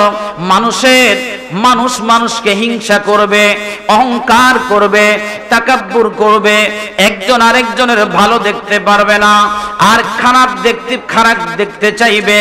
আমার ভাইরা বন্ধুরা, গভীরভাবে কথাগুলি খেয়াল করেন। 3 নাম্বার হলো ভাইরা আমার, মানুষের প্রতি মানুষ কুধারণা পোষণ করবে, খারাপ ধারণা পোষণ করবে। আমার ভাইরা বন্ধুরা, 1450 বছর আগে এই তিনটা বিষয় আল্লাহ পাক রব্বুল আলামিন আমার নবীকে জানিয়ে দিয়েছেন, আর আমার নবী জানিয়ে দিয়েছেন সাহাবায়ে কেরামদেরকে। আমি আপনাদের কাছে জানতে চাই, এই মাহফিলের মূল উদ্দেশ্য, আমার আলোচনার মূল উদ্দেশ্য হলো এই তিনটা জিনিস থেকে আমরা মুক্তি থাকতে হবে। একটা আমরা পারবো না, কারণ মানুষের চেহারা দেখে আমরা শুভক্ষণ নির্বাচন করার মতো ক্ষমতা আমাদেরকে আল্লাহ পাক দেয় নাই। এটা একমাত্র দিয়েছেন ওলিয়ে কামেলদেরকে, নবী রাসূলগণকে দিয়েছেন। এটা আমরা পারবো না। কিন্তু এই মাহফিলের শপথ হবে, দুইটা জিনিস থেকে আমরা মুক্ত থাকব। 1 নাম্বার হলো আমরা কাউকে হিংসা করব না। কে কে রাজি আছেন একটু হাত উঠান, নারায়ে তাকবীর। আমরা কাউকে হিংসা করব না, রাজি আছেন না? আগামীকাল থেকে আমাদের এই পরীক্ষা শুরু হবে, মৃত্যু পর্যন্ত থাকবে। এই মাহফিলে যে আপনারা হাত তুলেছেন, আমার ভাইরা বন্ধুরা, এই যে আমার ভাইরা ক্যামেরাম্যানরা আজকে ক্যামেরা করতেছেন, এই ক্যামেরা হয়তো একদিন নষ্ট হবে, ইউটিউব একদিন নষ্ট হয়ে যাবে, নাসার সেই টাওয়ারগুলি একদিন ধ্বংস হয়ে যাবে। আমার ভাইরা বন্ধুরা, গভীর মনোযোগ লাগান। এই মাহফিলে যে আপনারা হাত তুলেছেন, এই মাহফিলের হাতগুলি আসমানি ক্যামেরা দ্বারা হযরতি ফেরেশতাদেরকে দিয়া, অসংখ্য অগণিত ফেরেশতাদেরকে দিয়া আপনাদের এই হাতগুলি আজকে ছবি তুলে রেখেছেন। একদিন আল্লাহর সামনে এক শ্রেণীর মানুষ যায় বলবে, আল্লাহ,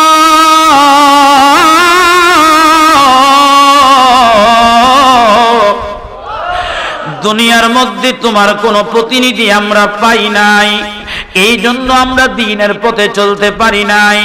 যদি আমরা তোমার কোনো প্রতিনিধি পাইতাম, তাহলে আমরা দ্বীনের পথে চলতাম, আমরা তোমার পথে চলতাম।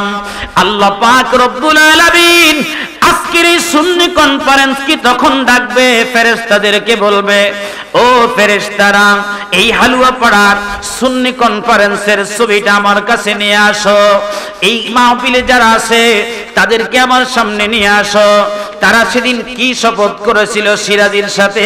তারা পরস্পর এক ভাই আরেক ভাইকে হিংসা করবে না, এক ভাই আরেক ভাইয়ের প্রতি খারাপ ধারণা করবে না, এটা তারা শপথ করেছিল। তারা সেদিন ভুলে গেছে, এরপরেও তারা করেছে, এরপরেও তারা আবার শপথ করেছে, এরপরেও তারা করেছে। ওই বান্দাদের জন্য আমার আল্লাহ পাক একটা আয়াত কারিমা নাজিল করে দিচ্ছেন। একবার কি বলা যাবে আল্লাহু আকবার, আল্লাহু আকবার, লিল্লাহিল হামদু, বিসমিল্লাহির রাহমানির রাহিম।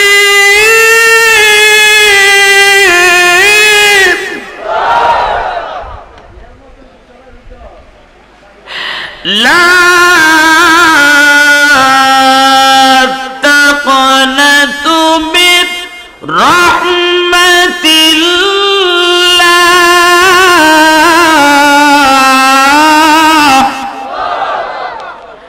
আল্লাহ পাক দেখে বলছেন, তোমরা যারা গুনার মামলায় পড়ে গেছো আর তোমরা নিরাশ হয়ে গেছো, ও বান্দারা, তোমরা আমি আল্লাহর দরবারে নিরাশ হয়েও না, বরং তোমরা আমার রহমত থেকে নিরাশ হয়েও না, তোমরা আমার রহমতের দুয়ারে ভিক্ষার হাত উঠাও। এই যে রাত্র 12টা বেজে গেছে, আমাদের তরিকার ইমাম হযরত মুজাদ্দিদ আল ফিসানির দরবারে আমার ভাইরা বন্ধুরা রহমতের ঘন্টা বাজানো হয়েছে। 12টার থেকে রহমতের ঘন্টা বাজানো হয়। ভাইরা আমার গভীর মনোযোগ লাগান, এই জিনিস তিনি একদিনে পান নাই। এবার আমার বন্ধুরা রে, হযরত মুজাদ্দিদ আল ফিসানি সিজদায় পড়ে কাঁদতেছিলেন আর কাঁদতেছিলেন। তিনি সিজদা থেকে মাথা উঠান না। একদিন চলে গেল, 2 দিন চলে গেল, 3 দিন চলে গেল, 4 দিন চলে যায়, 5 দিন, 6 দিন, 7 দিন চলে যায়। 8 দিনের মাথায় আল্লাহ পাক ইলহাম করলেন, ও বন্ধু মুজাদ্দিদ, আপনি আমার কাছে কি চান? আপনি কেন সিজদায় পড়ে আছেন? কারণটা কি? কেন আপনি পড়ে আছেন? আল্লাহর বন্ধু মুজাদ্দিদ কান্দে আর বলে, আল্লাহ,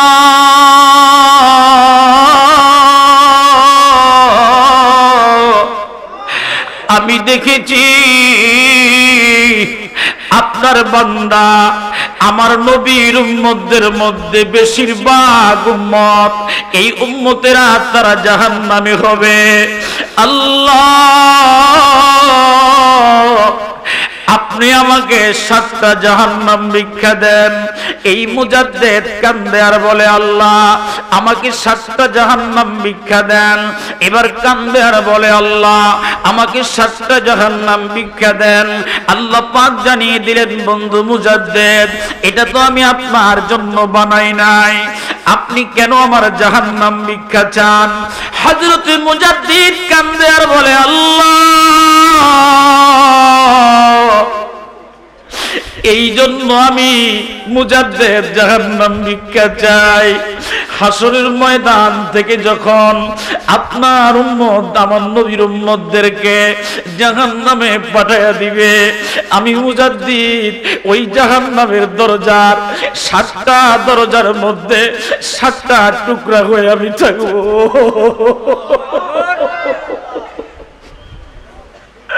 7টা দরজার মধ্যে আমি 7টা টুকরা হয়ে থাকবো। ওই জাহান্নামের দরজায় যখন আমার নবীর উম্মতেরা আসবে, আমি তাদেরকে সুপারিশ করে করে আপনার জান্নাতে আমি তাদেরকে পৌঁছায় দিব।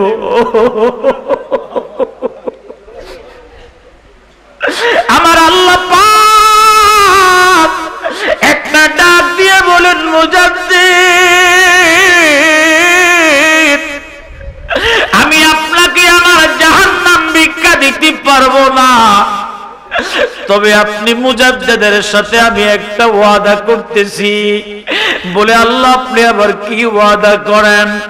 বলে যারা আপনার তরিকতপন্থী হবে, আপনাকে যারা মহব্বত করবে, ভালোবাসে, আপনার এই মুজাদ্দিদিয়া তরিকায় যারা অন্তর্ভুক্ত হবে, আপনাকে জিজ্ঞাসা না করে আপনার একজন মুরিদ সন্তানকেও আমি আল্লাহ পাক আমার জাহান্নামে দিব না।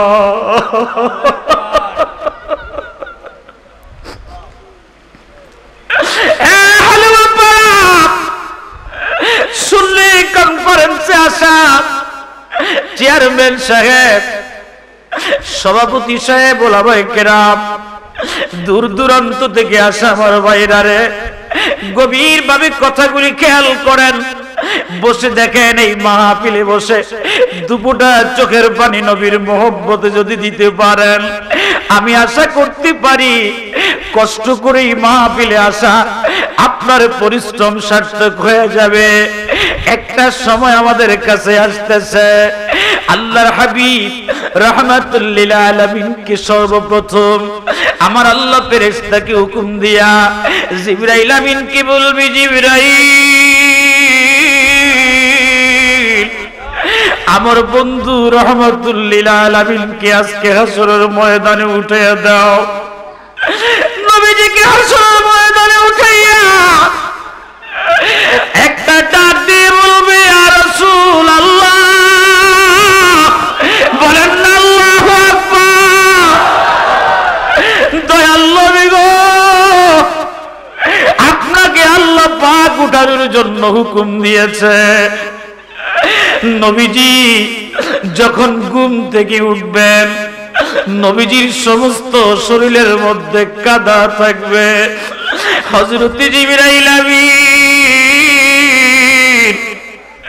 ফেল ফেল করে তাকিয়ে থাকবে। আমার নবী একবার মাসরিকে তাকাবে, আবার মাগরিবে তাকাবে, আবার শিমালে তাকাবে,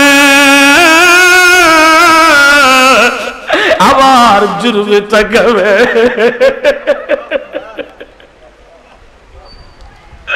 এই চতুর্পাশে তাকাইয়া রাহমাতুল লিল আলামিন জিবরাইলকে একটা ডাক দিয়া বলবে, ভাই জিবরাইল, আমার পাগলগুলি বুঝি জাহান্নামে নিয়া এই হাসরের ময়দান খালি কইরা আমি রাহমাতুল লিল আলামিনকে ঘুম থেকে উঠাইছো। জিবরাইল আমিন একটা ডাক দিয়া কানবে আর বলবে, ইয়া রাসূলুল্লাহ, ইয়া হাবিবাল্লাহ, দুনিয়ায় থাকতে আপনাকে আমরা বলছিলাম নবী গো, আপনি কি আসমানে থাকবেন নাকি জমিনে থাকবেন? ওই দিন আপনি বলছিলেন জিবরাইল, আমি আসমানে থাকবো না জমিনে থাকবো। আমার জিগাইলি আমার পাগল উম্মতেরা কোথায় থাকবে? আমার তো একবার জিগাইলি না। আমার পাগলগুলি কোথায় থাকবে? একবার তো আমার কাছে বললি না। আমি কেমনে সিদ্ধান্ত দিতাম আমি নবী থাকবো আসমানে, আমার পাগলরা থাকবে জমিনে? আমি নবী থাকতে পারবো না। আল্লাহকে জানায়া দে, আমার পাগল যেখানে থাকবে আমি নবী সেখানে থাকবো, আমি নবী সেখানে থাকবো। আমার পাগল যেখানে থাকবে, আমার উম্মত যেখানে, আমি নবী সেখানে।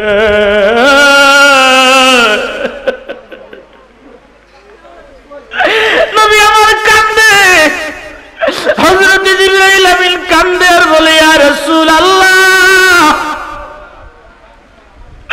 দুনিয়ার সর্বশেষ কথা ছিল আপনার উম্মত, আজকের হাসরের ময়দানে আপনি আইসা প্রথম আপনার উম্মতদেরকে ডাকলেন। বলে আমি কি করব রে জিবরাইল? ও জিবরাইল, আমি যে আমার রওজা মুবারক শুয়েছিলাম, একটা মুহূর্তের জন্য আমি ঘুমাইতে পারি নাই, আমি একটা মুহূর্তের জন্য উম্মত বলতে পারি না। বলেন না ইয়া রাসূলুল্লাহ, একটা মুহূর্তের জন্য আমি উম্মত বলি নাই, উম্মতদের জন্য আমি সব সময় কেঁদেছি। নবীজি জামান মুবারকের দিকে তাকায়া হযরত জিবরাইল আমিন বলবে, ইয়া রাসূলুল্লাহ, এই হাসরের ময়দানে আপনার শরীর মুবারকে কাদা কেন গো নবী? আমি একটু জানতে চাই। আমার নবীজি এই অবস্থা দেখে জিবরাইল যখন প্রশ্ন করবে, নবী আমার কাঁদবে আর বলবে, জিবরাইল, এই রওজা মুবারকে শুয়ে একটা মুহূর্তের জন্য আমি উম্মতকে বলি নাই, আমি নবী রব্বি হাবিলি উম্মতি উম্মতি বলে আমি কেঁদেছি। এই জন্য আমার চোখের পানিতে রওজা মোবারক কাদা হয়ে গেছে।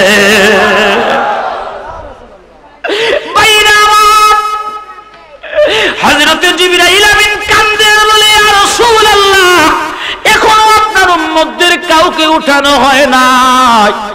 আপনি যখন দরখাস্ত করবেন তারপরে আপনার উম্মতদেরকে হাসরের ময়দানে ওঠানো হবে। ইয়া রাসূলুল্লাহ, আপনি এখন দরখাস্ত করেন। নবী আমার সিজদায় পড়ে ডাক দিবে, আল্লাহ।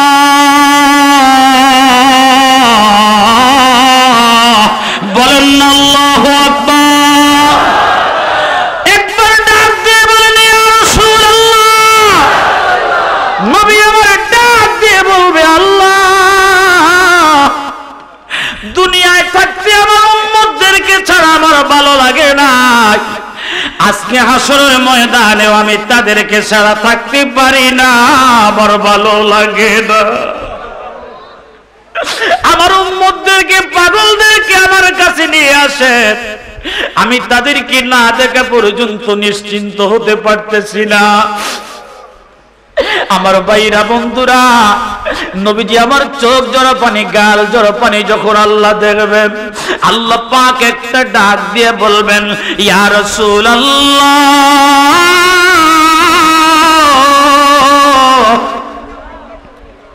ইরফা রাসাক, আপনি আপনার মাথা উঠান। বলেন আল্লাহু আকবার। এই জোরে আল্লাহু আকবার। আপনি আপনার মাথা উঠান। ইরফা রাসাক, আপনার মাথা উঠাইয়া আপনি আমার কাছে দরখাস্ত করেন। আপনি আজকে যা চাইবেন আমি আল্লাহ আপনাকে তাই দিয়া দেব।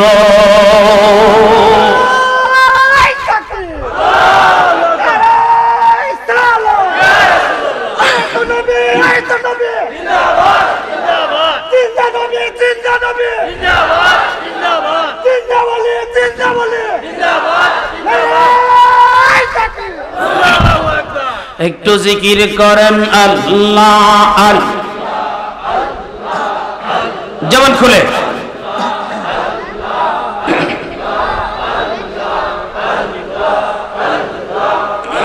আপনার একজন মুরিদ সন্তানকে আমি আল্লাহ পাক আমার জাহান্নামে দিব না।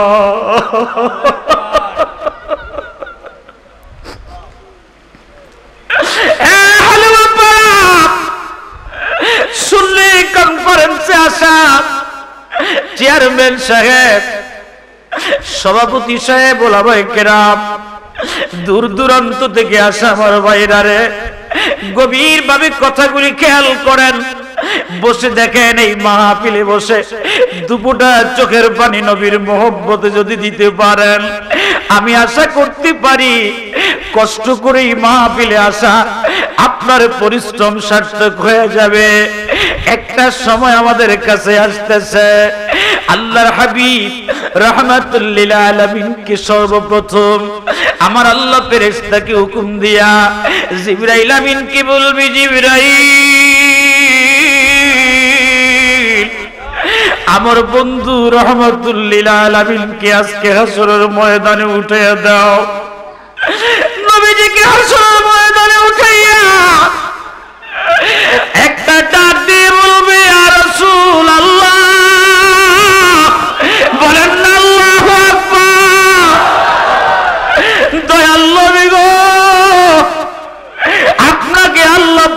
ঢুকানোর জন্য হুকুম দিয়েছে।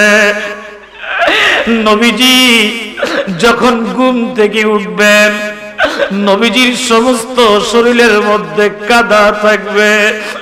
হযরত জিবরাইল আমিন ফেল ফেল করে তাকিয়ে থাকবে। আমার নবী একবার মাসরিকে তাকাবে, আবার মাগরিবে তাকাবে, আবার শিমালে তাকাবে, আবার জুনুবে তাকাবে।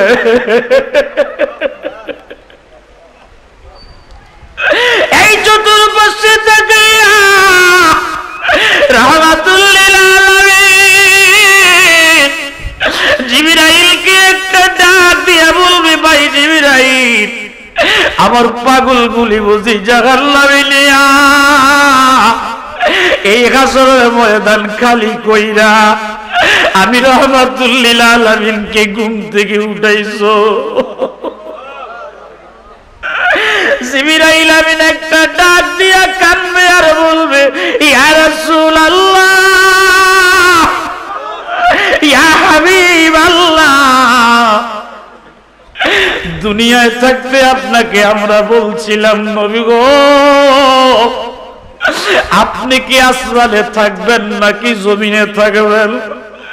ওই দিন আপনি বলছিলেন জিবরাইল, আমি আসমানে থাকবো না জমিনে থাকবো। আমার জিগাইলি আমার পাগল উম্মতেরা কোথায় থাকবে? আমার তো একবার জিগাইলি না। আমার পাগলগুলি কোথায় থাকবে? একবার তো আমার কাছে বললি না। আমি কেমনে সিদ্ধান্ত দিতাম আমি নবী থাকবো আসমানে, আমার পাগলরা থাকবে জমিনে? আমি নবী থাকতে পারবো না। আল্লাহকে জানায়া দে, আমার পাগল যেখানে থাকবে আমি নবী সেখানে থাকবো, আমি নবী সেখানে থাকবো। আমার পাগল যেখানে থাকবে, আমার উম্মত যেখানে, আমি নবী সেখানে।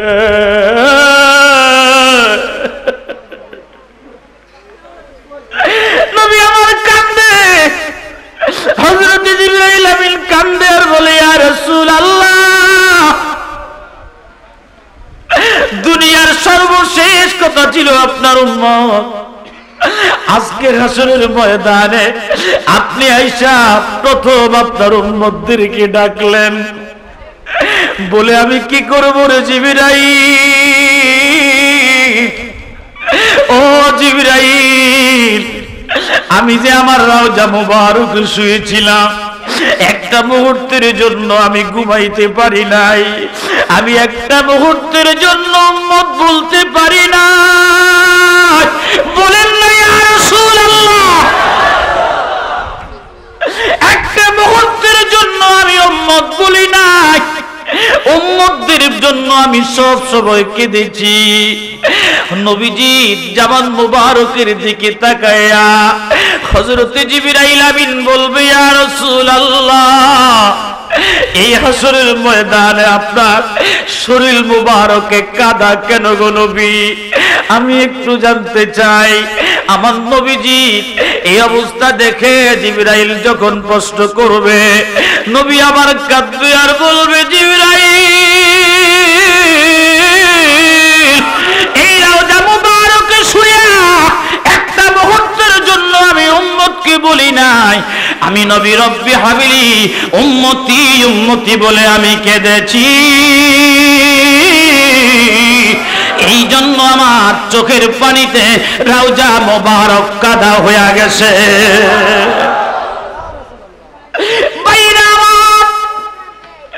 হযরত জিবরাইল আমিন কান্দে আর বলে, ইয়া রাসূলুল্লাহ, এখনো আপনার উম্মতদের কাউকে উঠানো হয় না।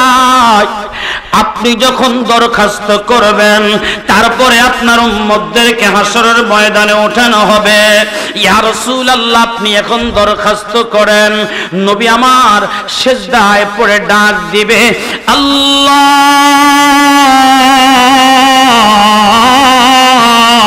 বলেন আল্লাহু আকবার।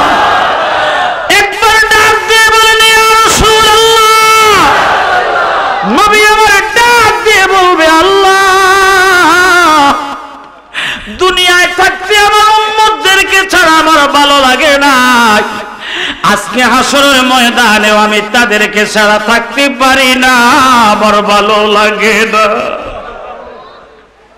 আমার উম্মতদেরকে, পাগলদেরকে আমার কাছে নিয়ে আসে, আমি তাদেরকে না দেখা পর্যন্ত নিশ্চিন্ত হতে পারতেছি না।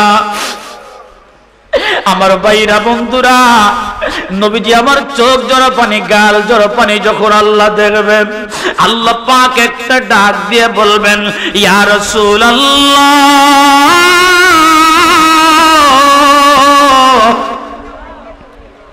ইরফা রাসাক, আপনি আপনার মাথা উঠান। বলেন আল্লাহু আকবার।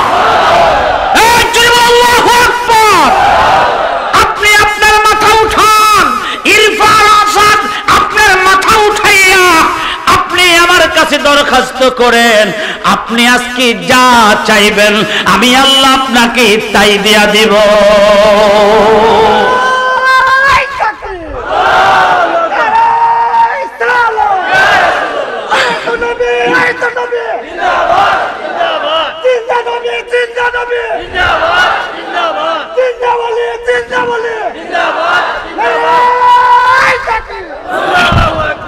একটু জিকির করেন আল্লাহ আল্লাহ, জবান খুলে।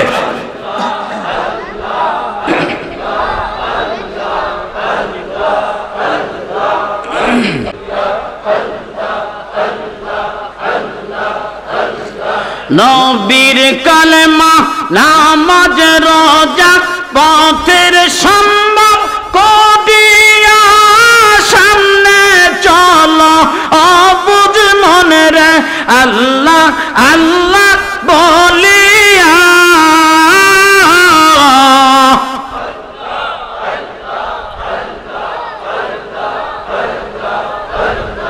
নবীর কালেমা, নামাজ, রোজা, পথের সম্বল করিয়া সামনে চলো, অবুঝ মনে রে আল্লাহ আল্লাহ বলিয়া। আল্লাহ বিনে,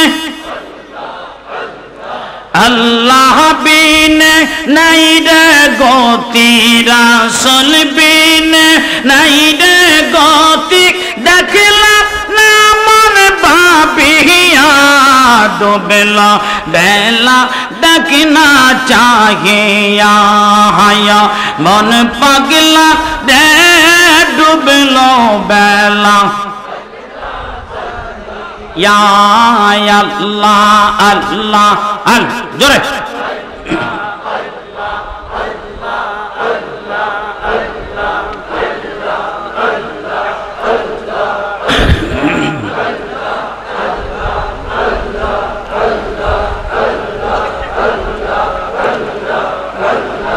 লা ইলাহা ইল্লাল্লাহু মুহাম্মাদুর রাসূলুল্লাহ সাল্লাল্লাহু আলাইহি ওয়াসাল্লাম।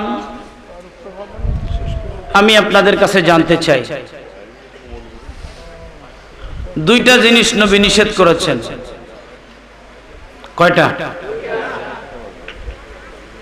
জবান খুলে বলতে হবে। আমার কি কথা বুঝতেছেন? এই দুইটা কথার মধ্যে আজকের এই মাহফিল সফল, আর এই দুইটা কথার মধ্যে আজকের এই মাহফিল বিফল।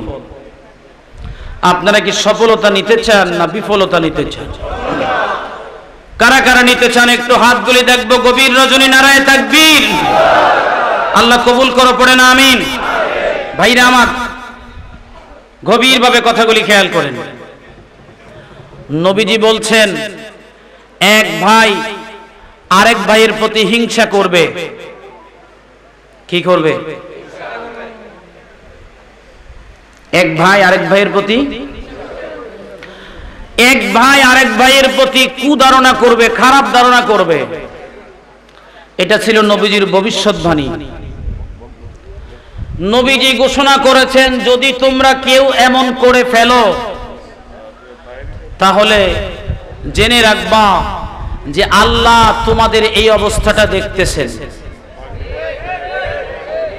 কেউ যেটা না দেখে সেটা দেখেন কে? কেউ যেটা না শুনেন সেটা শুনেন কে? কেউ যেটা না বুঝেন সেটা বুঝেন কে?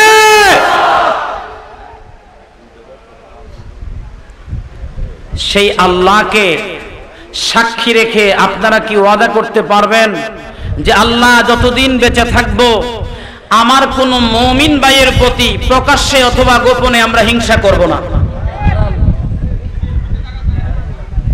আপনারা কি আমার সাথে ওয়াদা করতে পারবেন যে আল্লাহ আমার কোন মুমিন ভাইয়ের প্রতি আমি কোনোদিন খারাপ ধারণা করব না? রাজি আছেন? বলছে যদি তুমি তোমার কোন মুমিন ভাইয়ের প্রতি ভালো ধারণা রাখো আল্লাহ পাক তোমার খারাপটা তোমার গুনাহ মাফ করে দিবে। সুবহানাল্লাহ কয় না? আর যদি তুমি তোমার কোন মুমিন ভাইয়ের দোষ তুমি খোঁজো তালাশ করো আল্লাহ পাক তোমার দোষগুলা খুঁজে দিবেন এবং তোমার পরিবারে তোমাকে অসম্মান করবেন, বেইজ্জতি করবেন। আপনারা কি ইজ্জতের জিন্দেগি চান নাকি বেইজ্জতির জিন্দেগি? আওয়াজ করে বলতে হবে। ইজ্জতের না বেইজ্জতির? জোরে আল্লাহ কবুল করেন, পড়েন আমিন।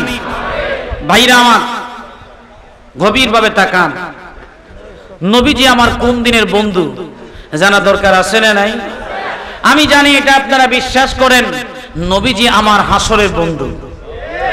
কথা বলুন। আমি বিশ্বাস করি, আপনারাও করেন, যেহেতু আমিও সুন্নি আপনারাও সুন্নি। এই জন্য আমাদের আকীদা নবী আমার মিজানের বন্ধু। কথা বলুন। নবী আমার ফুলসেরাতের বন্ধু, নবী আমার হাউজে কাউসারের বন্ধু। সন্দেহ আছে? নবীজি বলছেন মা বাইনা বাইতি ওয়া মিম্বার রাওজাতুম মিন রিয়াজিল জান্নাহ। বলছে কি বলেন নাই? আমার মিম্বার এবং আমার ঘর এই দুইটার মধ্যখান এই জায়গাটা হলো রিয়াজুল। এটা কোন জায়গায়? মক্কায় না মদিনায়? জোরে বলুন। মদিনা মদিনা মদিনা মোর আসল জোরে মদিনা।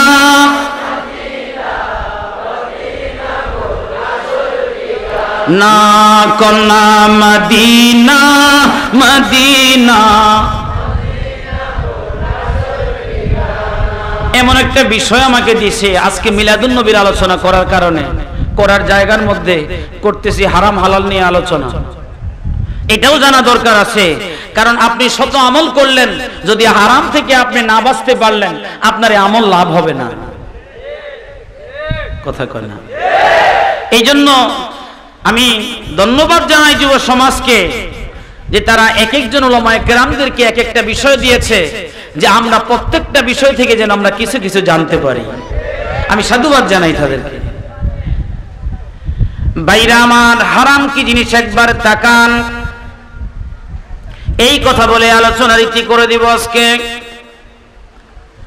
একদিন নবীজি হুকুম দিলেন, মদিনী জিন্দেগিতে আজকে তোমরা সমস্ত মানুষগণ রোজা রাখবা। কি রাখবা? রোজার পূর্ণ রোজার নিয়ম হলো সুবহে সাদেক থেকে সূর্যাস্ত পর্যন্ত, এটা রোজার পূর্ণ দিবস। সূর্যাস্তের সুবহে সাদেকের পূর্বে তোমরা পানাহার করবা। আর বাইরে আমার রোজা পূর্ণ করতে হবে সূর্যাস্ত পর্যন্ত। রোজা পূর্ণ করো। আমাদের দেশে মাগরিবের নামাজের আজান হয়, আমরা আজান শুনি, আজানের জবাব দেই, এরপরে আমরা আমার ভাইরা বন্ধুরা ইফতার করি, ঠিক কিনা? আজান হয়ে গেল, নবীজি তখনও বলছেন না তোমরা ইফতার করো। আগেই নবীজি হুকুম দিয়েছেন, আমি হুকুম দেওয়ার আগে তোমরা কেউ আজকে ইফতার করবা না। ভাইরা আমার, ওই জামানা সাহাবায়ে কেরাম এবং দয়াল নবীজি রোজা রাখতেন নবীজি রোজা রাখার ব্যাপারে সাবধান অবলম্বন করতেন। রোজা রাখার ব্যাপারে একটা নিয়ম তিনি অবলম্বন করতেন। আমার ভাইরা বন্ধুরা বলতে চান হুজুর, ও সিরাজি হুজুর, কি নিয়ম অবলম্বন করতেন? নবীজি সেহরিও করতেন না, আবার ইফতারও করতেন না, তিনি ধারাবাহিক শ্রম রাখতেন। হাদিস শরীফের ভাষায় এই রোজাকে সওমে বিসাল বলা হয়, ধারাবাহিক রোজা বলা হয়। আমার ভাইরা বন্ধুরা, ওই দিন মাগরিব নামাজের আযান হয়ে গেল, এমন সময় একজন এসে বলতেছে, ইয়া রাসূলুল্লাহ, ইয়া হাবিবাল্লাহ, এই মদিনা শরীফে আপনার নির্দেশে আমরা আমরা পুরুষরা রোজা রেখেছি, আর মহিলাদের মধ্যে 2 জন মহিলা রোজা রাখছে। ইয়া রাসূলুল্লাহ, যেহেতু আপনি হুকুম দেন নাই, তাহলে তারা ইফতার করতে পারে না। আপনি হুকুম দেন তারা ইফতার করবে। নবী আমার কিচ্ছু বলে না। এই লোকটা আবার কিছুক্ষণ পরে বললেন, ইয়া রাসূলুল্লাহ, দয়াল নবী গো, আমাদের কি হুকুম দেন, এই মহিলারা বড় কষ্ট পাচ্ছে। ইয়া রাসূলুল্লাহ, তাদেরকে হুকুম দেন। নবীজি মনে কষ্ট পেয়ে গেলেন। নবীজি কষ্ট পেয়ে বললেন, এই মানুষগুলি রোজা রাখার কি প্রয়োজন ছিল? কারণ এই মানুষগুলি, আমাদের মধ্যে অনেক মানুষ দেখবেন রোজা রাখে, কিন্তু সকাল থেকে সন্ধ্যা তারা মিথ্যা কথা বলে আসে না। নাই কম না বেশি? রোজা রাখে মিথ্যা বলে, রোজা রাখে ঘুষ খায়,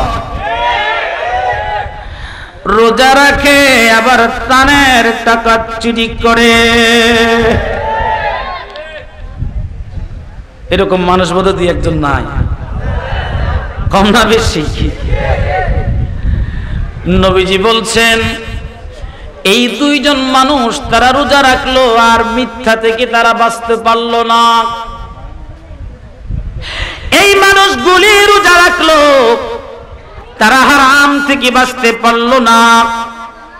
এই মানুষগুলি রোজা রাখলো, তারা খারাপ কাজ থেকে নিজেকে বাঁচাইতে পারলো না। যাও তুমি তাদেরকে বলো, যদি তারা সত্যি সত্যি রোজা রেখে থাকে, তাহলে তারা যেন বমি করে তাদের রোজাটা ফেলে দেয়। কি করে? কথা বুঝতেছেন? কারণ রোজা অবস্থায় কেউ যদি বমি করে, তাহলে তাদের রোজা ভঙ্গ হয়ে যায়। রোজা ভঙ্গের কারণের মধ্যে এটাও একটা কারণ, মুখ ভর্তি বমি করা। ঠিক কিনা ভাইরা আমার? বিশ্ববিখ্যাত মুহাদ্দিস ইমাম আবু দাউদ, তিনার কিতাবের মধ্যে আমার ভাইরা বন্ধুরা, এই হাদিসখানা তিনি উল্লেখ করেছেন। তিনি বলেন, নবী যখন বললেন তোমরা বমি করে তোমাদের রোজাটা ফেলে দাও, তাদেরকে বলো বমি করে রোজা ফেলে দিতে। এবার তারা বমি করতে গেল। যখন তারা বমি করতে গেল, সাথে সাথে রক্ত বমি হতে আরম্ভ করেছে। কি বমি? কথা কয় না? রক্ত চিনে? এটা মনে হয় কালা। কিরকম? কয় যে একটা লাল জামা দেখেছি। কয় কেমন লাল? কয়টা রক্তের মতো লাল। কিসের মতো? এই জন্য মুসলমান মিলাদুন নবীর মাসে মিলাদুন নবী নিয়ে আলোচনা করা এটা যেমন দরকার, সুন্নি মুসলমানদেরকে হারাম থেকে বাঁচানোর জন্য হারাম হালাল চিনাটাও দরকার আছে।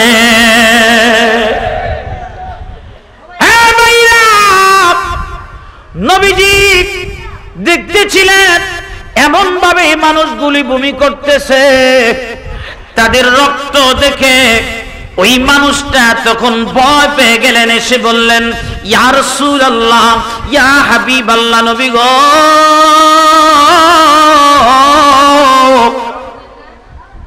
ইয়া রাসূলুল্লাহ, এদের বমির ধরনটা তো ভালো দেখতেছি না। বমি এমন ভাবে বের হচ্ছে, রক্ত এমন ভাবে বের হচ্ছে, তাদের জীবনটা তো বিপন্ন হতে চলছে, তারা তো মৃত্যুবরণ করবে। আমার নবীজি তখন ডেকে বললেন, ও ব্যক্তি তুমি শোনো, এই মুহূর্তে যদি এই মানুষগুলি বমি করা অবস্থায় যদি তাদের মৃত্যু হতো, আল্লাহ পাক তাদেরকে জাহান্নামী করে আজকে মৃত্যু করত। আমি নবীর দুয়ার বরকতে তাদের শাস্তি আল্লাহ পাক মওকুফ করেছে। এই যে রক্ত ভূমির সাথে বের হয়েছে, এই উসিলায় এটা তাদের কাফারা, এই রক্তের উসিলায় তাদেরকে আল্লাহ পাক ক্ষমা করে দিয়েছে।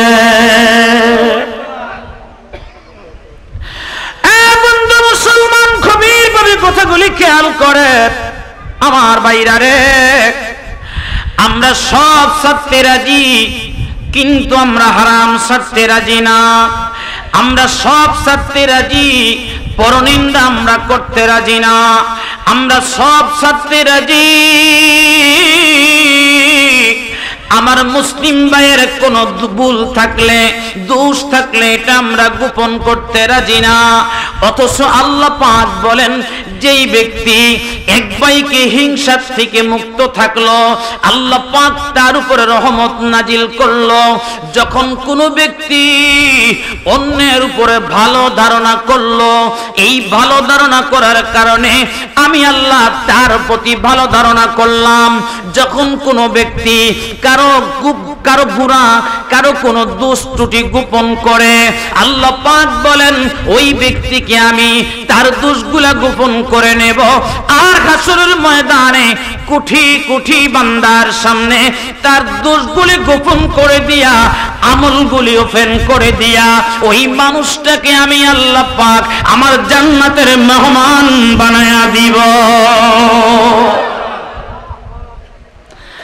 আমি আপনাদের কাছে জানতে চাই, আপনারা কি জান্নাতের মেহমান হতে চান নাকি জাহান্নামের মেহমান?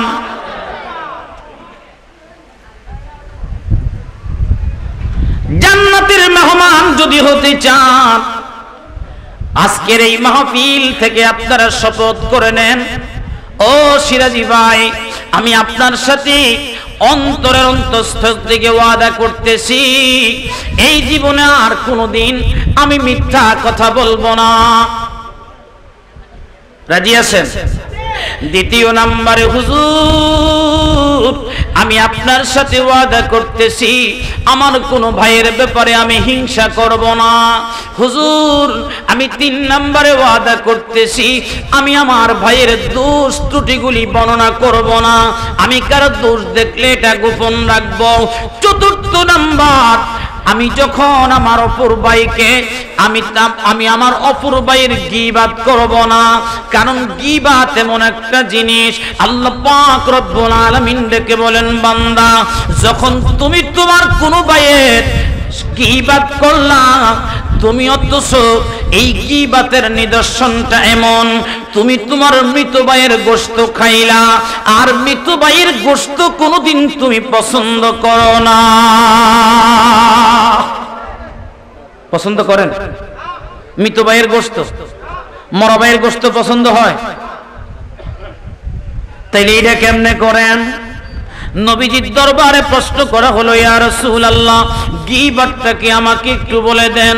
বলে তোমার ভাই উপস্থিত নাই, তার অনুপস্থিতিতে তুমি তার সমালোচনা করলা, তার ব্যাপারে কোনো কথা বললা, এটাই হলো গীবত। বলি ইয়া রাসূলুল্লাহ এটা যদি গীবত হয়, সে তো এই কাজটা করেছে যেই কথাটা আমি বলেছি, বলে এটাই হলো গীবত।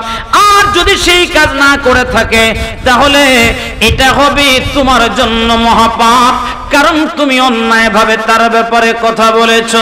এই জন্য বলি, আমি যদি আমার কোনো মুসলিম ভাইয়ের দোষ দেখি, আমি যদি আমার কোনো ভাইয়ের ভুল দেখি, আমি যদি আমার কোনো ভাইয়ের অন্যায় দেখি, অপরাধ দেখি, আমি তাহলে তাকে নিজ গুণে ক্ষমা করে দিব।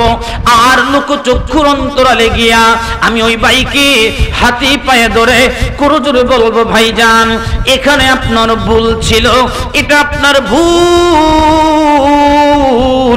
এই ভুলটা যদি ধরায়া দেন, কোনদিন আপনার ভাই, কোনদিন আপনার সন্তান, কোনদিন আপনার বন্ধু আর কোনদিন এই অপরাধ করবে না। কথা বলুন ঠিক না বেঠে? আল্লাহ আমাদেরকে তৌফিক দিন, সবাই পড়ি আমিন। একটু দুরূদ শরীফ পড়ুন, আল্লাহুম্মা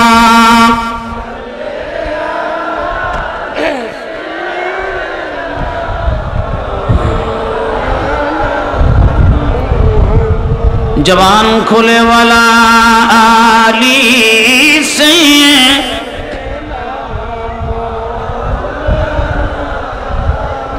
হাম্মাদ রাজি আছেন? দ্বিতীয় নম্বরে, হুজুর আমি আপনার সাথে ওয়াদা করতেছি আমার কোনো ভাইয়ের ব্যাপারে আমি হিংসা করব না। হুজুর আমি 3 নম্বরে ওয়াদা করতেছি আমি আমার ভাইয়ের দোষ ত্রুটিগুলি বর্ণনা করব না, আমি কারো দোষ দেখলে এটা গোপন রাখব। 4র্থ নাম্বার, আমি যখন আমার অপর ভাইকে আমি আমার অপর ভাইয়ের গীবাত করব না, কারণ গীবাত এমন একটা জিনিস আল্লাহ পাক রব্বুল আলামিন ডেকে বলেন, বান্দা যখন তুমি তোমার কোনো ভাইয়ের গীবাত করলা, তুমি অথচ এই গীবাতের নিদর্শনটা এমন, তুমি তোমার মৃত ভাইয়ের গোশত খাইলা, আর মৃত ভাইয়ের গোশত কোনোদিন তুমি পছন্দ করো না। পছন্দ করেন? মৃত ভাইয়ের গোশত, মরা ভাইয়ের গোশত পছন্দ হয়? তাইলে এটা কেমনে করেন? নবীজির দরবারে প্রশ্ন করা হলো, ইয়া রাসূলুল্লাহ গীবতটা কি আমাকে একটু বলে দেন। বলে তোমার ভাই উপস্থিত নাই, তার অনুপস্থিতিতে তুমি তার সমালোচনা করলা, তার ব্যাপারে কোনো কথা বললা, এটাই হলো গীবত। বলে ইয়া রাসূলুল্লাহ এটা যদি গীবত হয় সে তো এই কাজটা করেছে যেই কথাটা আমি বলেছি, বলে এটাই হলো গীবত। আর যদি সেই কাজ না করে থাকে তাহলে এটা হবে তোমার জন্য মহাপাপ, কারণ তুমি অন্যায়ভাবে তার ব্যাপারে কথা বলেছো। এই জন্য বলি, আমি যদি আমার কোনো মুসলিম ভাইয়ের দোষ দেখি, আমি যদি আমার কোনো ভাইয়ের ভুল দেখি, আমি যদি আমার কোনো ভাইয়ের অন্যায় দেখি, অপরাধ দেখি, আমি তাহলে তাকে নিজ গুণে ক্ষমা করে দিব। আর লোকচক্ষুর অন্তরালে গিয়া আমি ওই ভাইকে হাতে পায়ে ধরে করজোরে বলবো, ভাইজান এখানে আপনার ভুল ছিল, এটা আপনার ভুল, এই ভুলটা যদি ধরায়া দেন কোনদিন আপনার ভাই, কোনদিন আপনার সন্তান, কোনদিন আপনার বন্ধু আর কোনদিন এই অপরাধ করবে না। কথা বলুন ঠিক না বেঠে? আল্লাহ আমাদেরকে তৌফিক দিন, সবাই পড়ি আমিন। একটু দুরূদ শরীফ পড়ুন, আল্লাহুম্মা